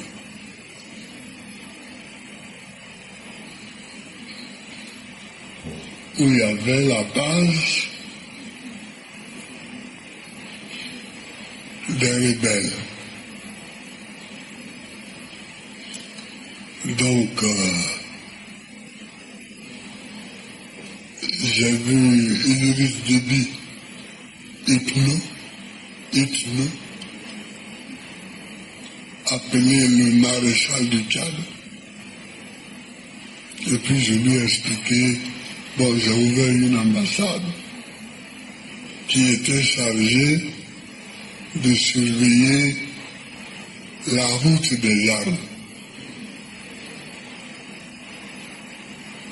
Qui était chargée de la route des armes. Quelquefois, les armes venaient par le Soudan. Imaginez-vous, on dit que quelqu'un a volé dans le quartier et on accuse le père Adama Koné. Mais nous tous, on connaît la vérité. On se tait sur la vérité. On laisse les gens accuser le père Adama Koné. Et c'est 24 ans après que moi je viens, je dis, ah vraiment, moi je connaissais la vérité. Et aujourd'hui je vais dire la vérité. Est-ce que la méchanceté humaine peut arriver jusqu'à ce point? Or, Laurent Gbagbo aurait pu épargner les Ivoiriens en disant la vérité pour que les Ivoiriens ne puissent pas s'entretuer, ou bien pour qu'on ne puisse pas formater des générations d'Ivoiriens à haïr Alassane Ouattara sur la base du mensonge. Laurent Gbagbo est extrêmement méchant, mauvais dans l'âme. Laurent Gbagbo est un poison social. Et c'est ce monsieur qui dit que Alassane Ouattara n'a qu'à l'amnistier ou bien laver lui son honneur. Alors que lui, il n'a jamais fait un effort pour protéger et il a volontairement entretenu le désordre. Il a entretenu la méchanceté gratuite contre quelqu'un qui n'a rien fait. Alors que lui, il avait ses preuves à mettre depuis pratiquement 24 ans. Chers Ivoiriens, c'est là que vous vous rendez compte que Laurent Gbagbo, là, il n'y a pas quelqu'un qui est plus ennemi des Ivoiriens que Laurent Gbagbo lui-même. Mais à la vérité, posez-vous la question, pourquoi Laurent Gbagbo n'a jamais voulu un rapport honnête à la vérité? Pourquoi Laurent Gbagbo a-t-il toujours voulu cacher les vraies causes du coup d'État de 2002, du 19 septembre 2002? En tout cas, pour ma part, je peux vous donner deux explications. La première explication, c'est que Laurent Gbagbo nous dit que si tu vois que on te fait coup d'état là, c'est parce que tu as attiré toi-même la colère de Dieu sur ta personne. En un mot, si tu es victime de coup d'état, c'est parce que tu es une personne qui a été maudite par Dieu lui-même. Et c'est qui Dieu maudit? Dieu ne maudit que les gens qui font du mal sur la terre. Dieu ne maudit que les malfaiteurs comme Laurent Gbagbo. Dieu ne maudit que les méchantes âmes comme Laurent Gbagbo.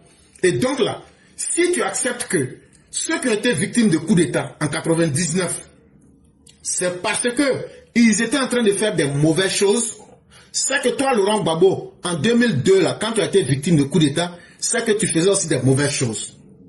Si tu acceptes que, comme toi-même tu le dis, que ceux qui ont été victimes de coup d'état, c'est la malédiction de Dieu qui les a frappés, c'est que toi-même là aussi, là, tu avais été maudit par Dieu, et donc ce qui arrive aux gens qui ont été maudits par Dieu, là, ça va t'arriver, c'est ça qui t'est arrivé là.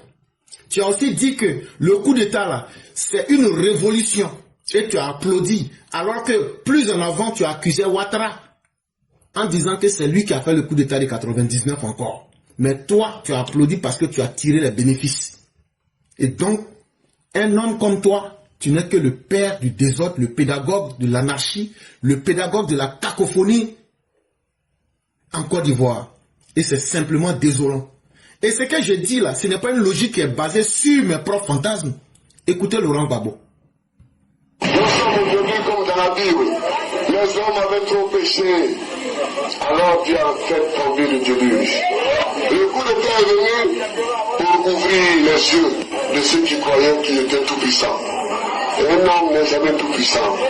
Au-dessus de l'homme, il y a toujours Dieu. Et celui qui oublie ça, voilà ce qui arrive. Voilà ce qui arrive. Nous avons salué l'arrivée des militaires au pouvoir. Tout comme les socialistes et les démocrates portugais avaient salué en 1914 l'arrivée des militaires. La révolution des épées. Donc quand tu penses que tu es au pouvoir et que tu penses que tu es tout puissant, que toi tu peux créer les escadrons de la mort, que toi tu peux tuer Guy Robert, que toi tu peux envoyer les Lima FS, et que toi tu peux sacrifier les fils de l'Ouest, que tu peux sacrifier les fils du Nord, que toi tu peux faire ce que tu veux, quand le coup d'état te frappe là, parce que la colère de Dieu est sur toi, comme dernièrement la colère de Dieu était sur Bédier là, toi tu ne peux pas dire donc que le coup d'état du 19 septembre 2002 était une mauvaise chose. Ça c'est la première explication que je peux donner. Mais, il y a une deuxième explication qui est encore plus sérieuse et plus logique. Souvenez-vous de M. Bernard Doza, qui va vous dire que la rébellion de 2002 là, la vraie cause, c'est que Laurent Gbagbo, quand il était opposant, il avait signé un deal avec Blaise Compaoré, avec qui il récupérait 20 millions de francs CFA chaque mois, et qu'il devrait remettre le port de San Pedro et puis naturaliser les Burkinabés. Mais quand il va refuser, une fois au pouvoir, il va refuser de respecter l'accord qui était entre lui et Blaise là. Mais naturellement, Blaise, pour se venger, va laisser que son pays devienne la base arrière des terroristes. Ou bien encore, pardon, des rebelles. Et c'est ça la vraie raison que Laurent Gbagbo veut cacher. Et c'est pourquoi il n'avait pas intérêt à vite dire la vérité.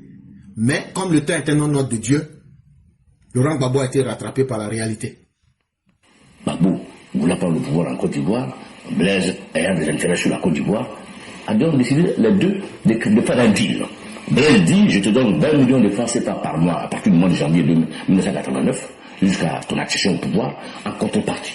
Quand tu arrives au pouvoir, accorde-moi des facilités au port de San Pedro et essaie de voir comment tu peux naturaliser les 3 millions de Burkinabés qui sont rentrés en Côte d'Ivoire depuis 1930 jusqu'à nos jours.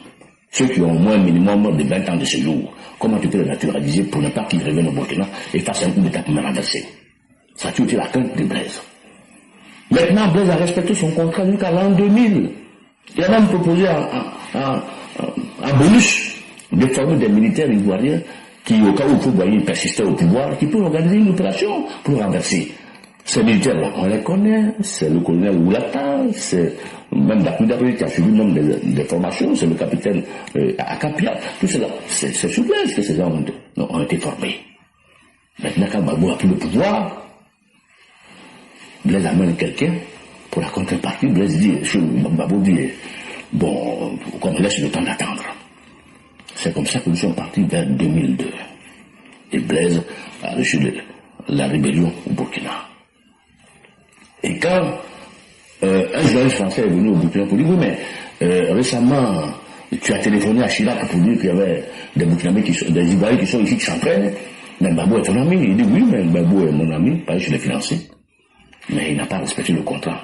C'est pour cela que je ne sais pas réfugié quand les Ivoiriens sont venus s'entraîner ici pour le renverser.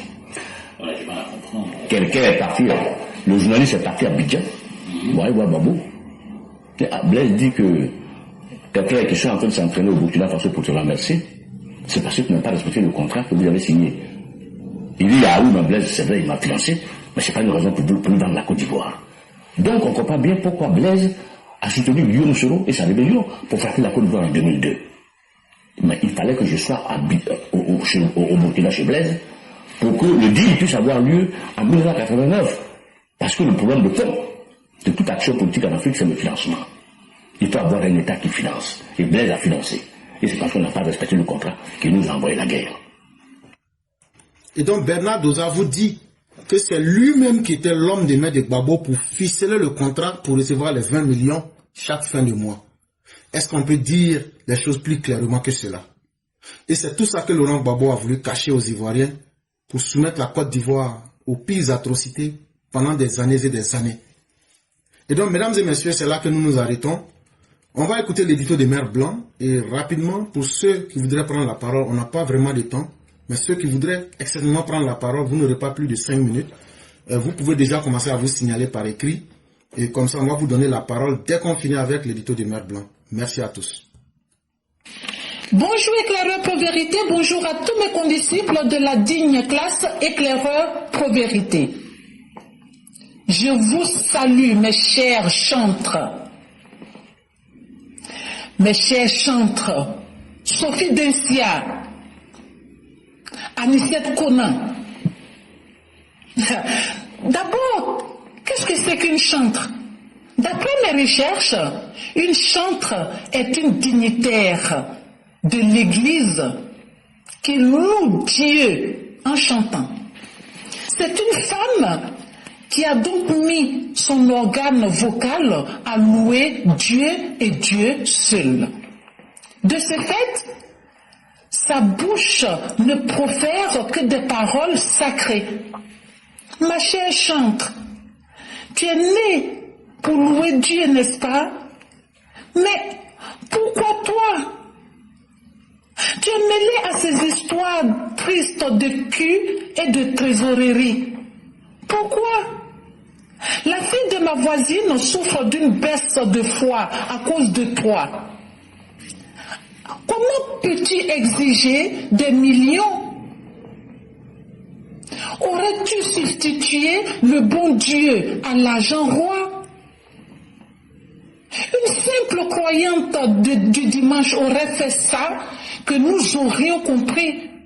Mais quand cela vient d'une personne consacrée, ça devient incompréhensible. Tu t'es rendu coupable d'une interruption de grossesse suivie d'une tentative d'extorsion de fonds chiffrée à des dizaines de millions de nos francs. Mais où va-t-on? Quand, en tant que chantre, on allume l'époux d'une tierce personne avec des cristaux de menthe, je dis, où est-on? Tu vivrais désormais dans le pays des Blancs. Mais sache que Sophie Densia aussi est restée introuvable après le même type de coup. Tu t'en souviens? Madame Conan, tu t'en souviens? Alors, chère gorge glacée de cristaux de menthe, lâchez les baskets aux époux des pauvres dames. Non, pas vous. Pas vous. Vous, Aucune autre chose ne doit passer par votre gorge si ce ne sont des paroles pour louer Dieu. Alors, cessez de demeurer des chantres. Cessez de demeurer des chantres, comme je viens de le dire. Une chantre qui a léché le bijou de l'époux d'une tierce cesse de demeurer chantre. Merci et à bientôt.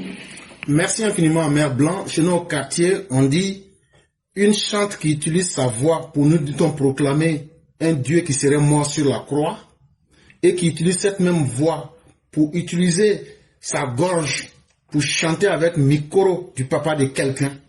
Ça là, même ton propre Dieu même a honte que ce soit avec la même bouche que tu viens de le proclamer.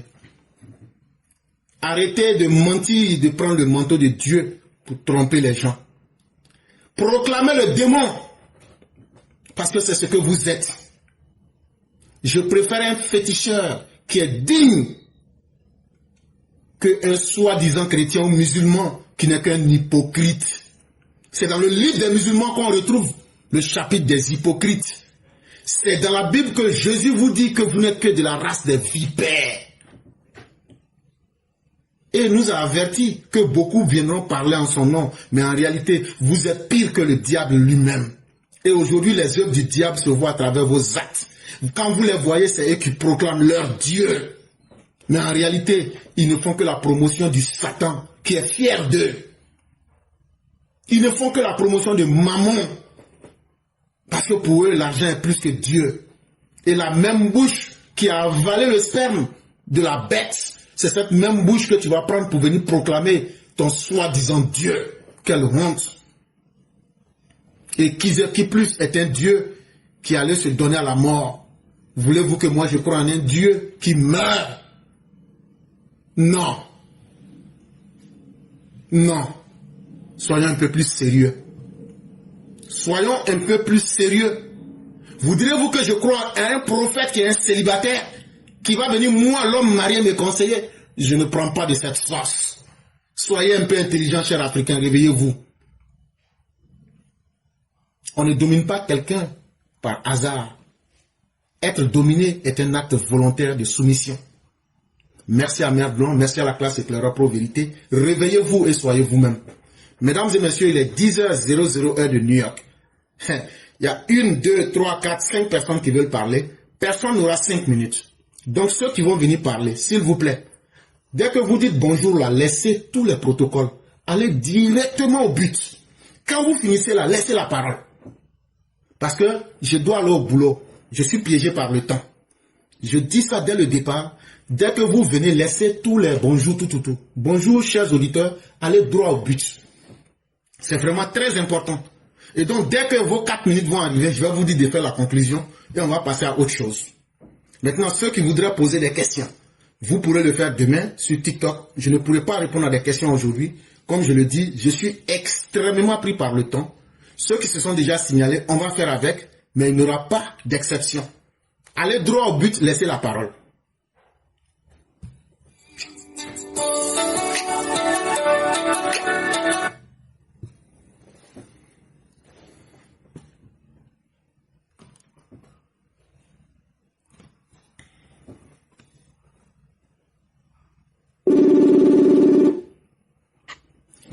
Allô? Oui, bonjour, chef. Oui, bonjour, éclaireur. Oui. J'espère que tu vas bien. Merci beaucoup. Ok. D'accord, merci beaucoup. Bonsoir, bonjour à tout le monde. J'espère que vous vous portez bien.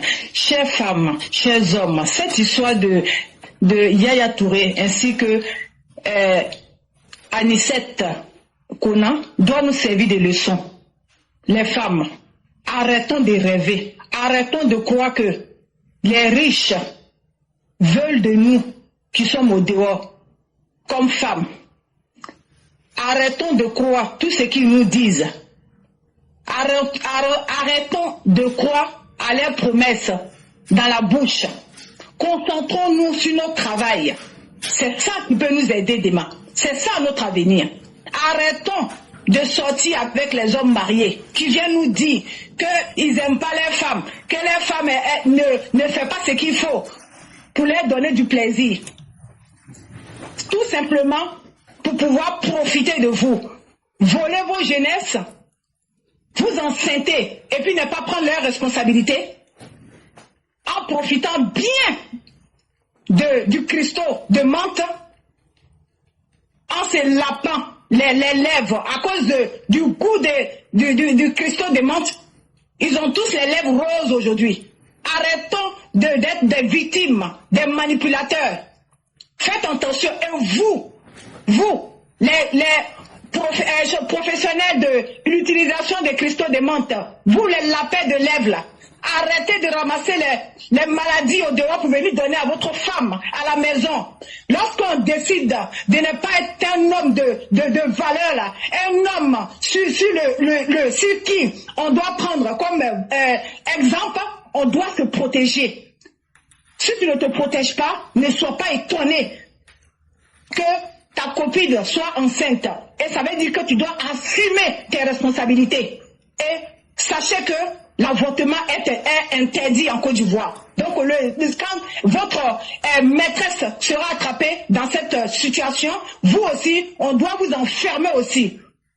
Voilà, donc il est temps que vous arrêtez de prendre la vie à la va-vite, d'arrêter de pourrir la vie des autres, d'arrêter de mettre en danger la vie des beaux bébés. Ils vous ont rien demandé. Prenez vos responsabilités. Quand vous savez que vous ne pouvez pas vous tenir à une seule femme, vous mariez une autre femme. Vous avez le droit de faire la polygamie. Faites-le proprement. Arrêtez de mentir aux femmes. Arrêtez de leur faire croire. Et vous aussi, vous les femmes, faites attention. C'est fini, hein. Le rêve est fini. Nous sommes dans la réalité. L'argent, ça ne coule plus dans les choses. Ça ne coule plus comme ça, comme l'eau de roche. Hein. Allez-y chercher votre argent. Ne croyez pas que ces hommes riches-là donnent de l'argent comme ça. La plupart d'entre eux sont des avares.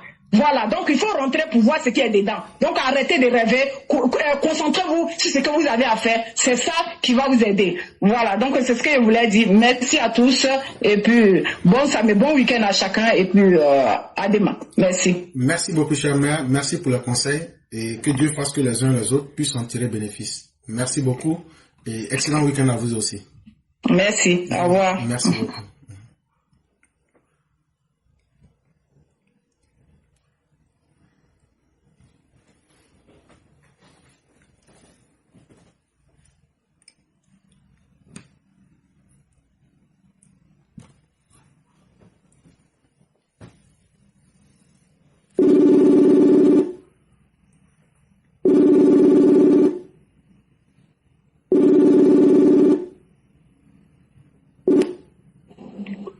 Allô? Allô? Oh, bonjour, monsieur l'éclaireur. Nous n'arrivons pas à vous entendre, on sera obligé de couper.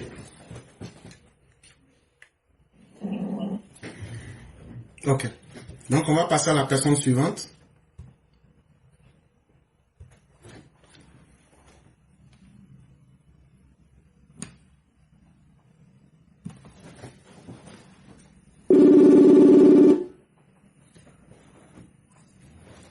Allô? Oui, bonjour professeur éclaireur. Bonjour chère mère, comment allez-vous? On vous laisse aux 5 minutes. Ça va bien, oui, merci beaucoup. Oui, alors je dis bonjour à tous les élèves de la classe, à vous-même éclaireur, bonjour et merci encore. Oui, alors dans cette histoire de Anissé et Yaya, ça sentait l'arnaque, hein, on l'a bien vu parce que la dame, je ne comprends pas pourquoi tu fais un love au téléphone et tu enregistres ou tu... Voilà, donc ça veut dire que derrière, elle était dans un plan, dans un schéma. La preuve, elle est en France en ce moment pour demander l'asile au motif qu'elle serait menacée. Donc voilà, on comprend bien la super chérie, voilà pourquoi la toile ne lui a pas fait de cadeau, elle est bien léchée et j'apprécie beaucoup. Voilà, je passe. Maintenant, concernant Gbagbo, on ne comprend pas pourquoi il a retenu la vérité et aujourd'hui, comme on dit, le temps est un autre nom de Dieu. Voilà, donc comme on dit, ça sort un peu. Et donc, voilà qu'aujourd'hui, Gbagbo, comme on le voit, Gbagbo c'est quelqu'un de aigri, haineux, toxique, méchant, qui a fait en sorte que les Ivoiriens on pensait, il y a une partie des Ivoiriens, on pensait que le président Ouattara était le père de la rébellion. Et aujourd'hui, on a toute la vérité en face de nous. En tout cas, merci, comme on le dit, c'est le karma ou la karma, je ne sais pas. Mais en tout cas, comme on dit, Dieu a fait le palabre du président Ouattara et l'histoire nous donnera raison. Maintenant, je passe. Et par rapport à ceux qui sont en train de demander pardon pour vouloir rejoindre le rang du RHDP, moi, je me dis non, ça va pas se faire comme ça aussi facilement. Si ces gens-là veulent demander pardon, il faudrait qu'ils se mettent à la disposition de la justice, parce que ça ne va pas passer comme ça, comme crème. Ils ont passé le plus clair de leur temps à dénigrer, à insulter, à encourager le soulèvement populaire, et on sait ce que ça a donné. Donc aujourd'hui qu'ils demandent pardon, c'est bien beau, mais nous avons la liste de toutes les personnes qui sont dans le viseur, dans notre viseur, et au moment venu, elles vont s'expliquer sur leur posture. Voilà. Donc, en tout cas, comme on dit, pour moi, ce sont des dangradés, ce sont des fils indignes, notamment ceux du Nord, qui se sont livrés à ce genre de choses-là. Éclaireur, je vais laisser la parole. Merci beaucoup. Merci beaucoup, chère mère. Nous vous souhaitons un excellent week-end et toute la bonté divine. Merci beaucoup. Je vous en prie. Au revoir. Merci beaucoup.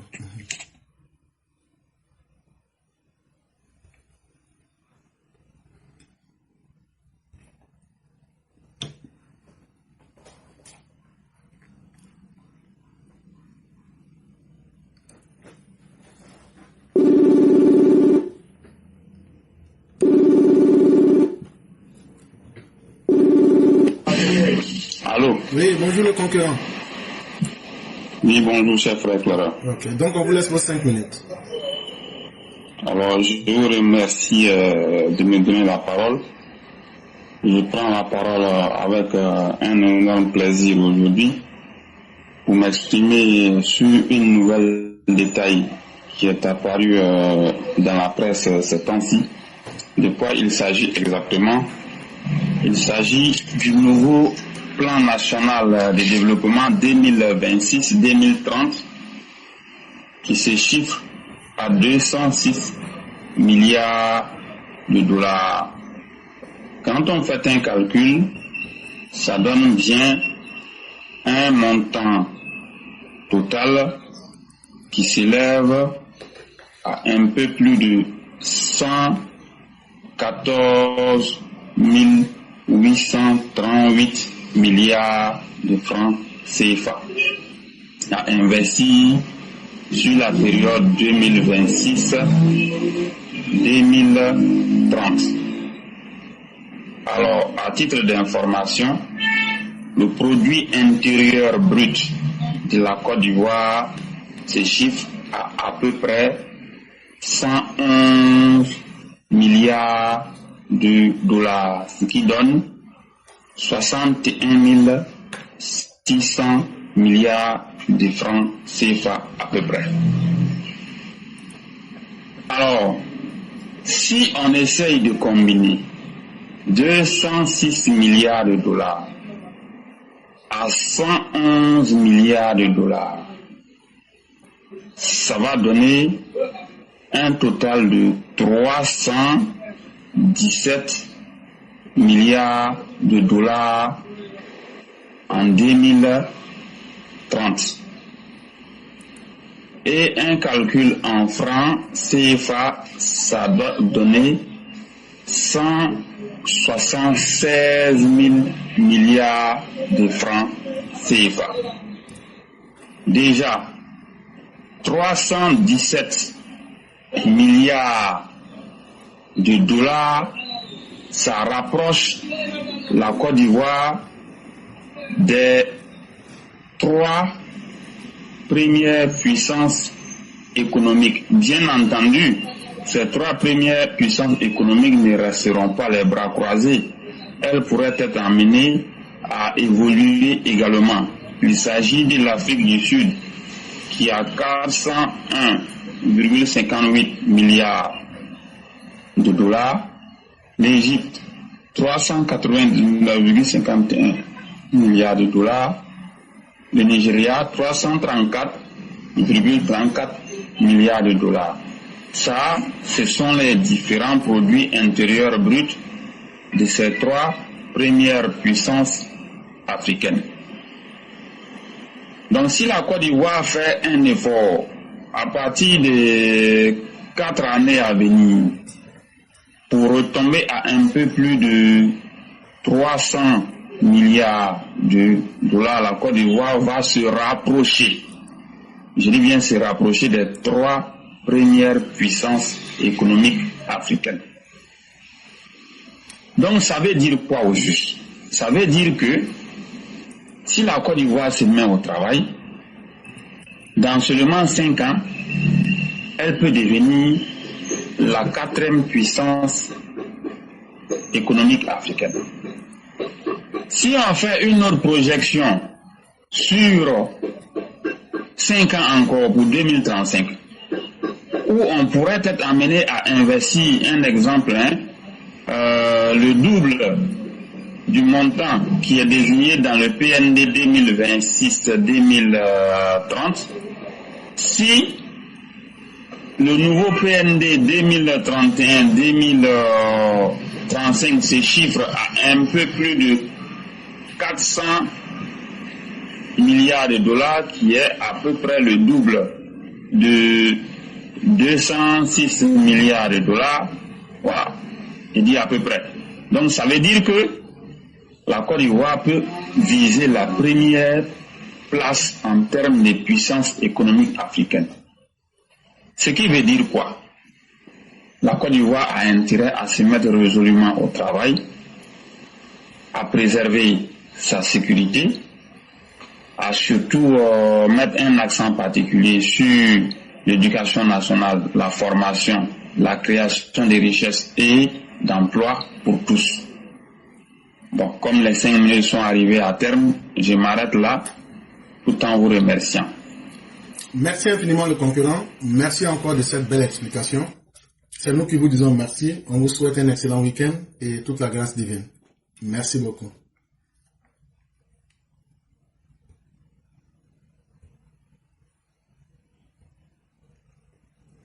Mesdames et messieurs, nous allons terminer avec Mère Saleh Kone.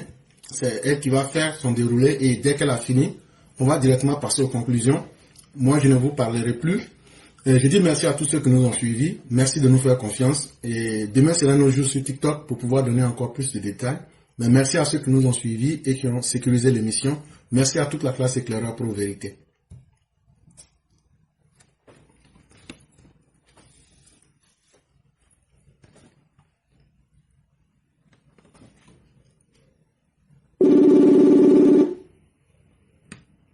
Allô?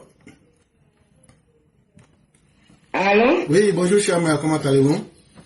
Bonjour mon professeur 5 étoiles, je vais très bien et vous? Dieu merci, tout va bien. La famille, tout le monde va bien, j'espère. Ça va, grâce à Dieu, Dieu merci. Alhamdulillah. Ok, bonjour à tous les EPV, bonjour à tous ceux qui nous suivent, encore merci à Dieu pour la séance d'aujourd'hui. Professeur, merci beaucoup. La seule chose que j'ai à dire aujourd'hui, puisque demain est dimanche, je ne vais pas m'attarder, c'est Babo Laurent, tu es méchant. Babo Laurent. Donc, tu as fait disparaître nos parents là pour rien. Billah et Babo Laurent, Dieu t'attend. Nos parents là, ils t'attendent là-bas.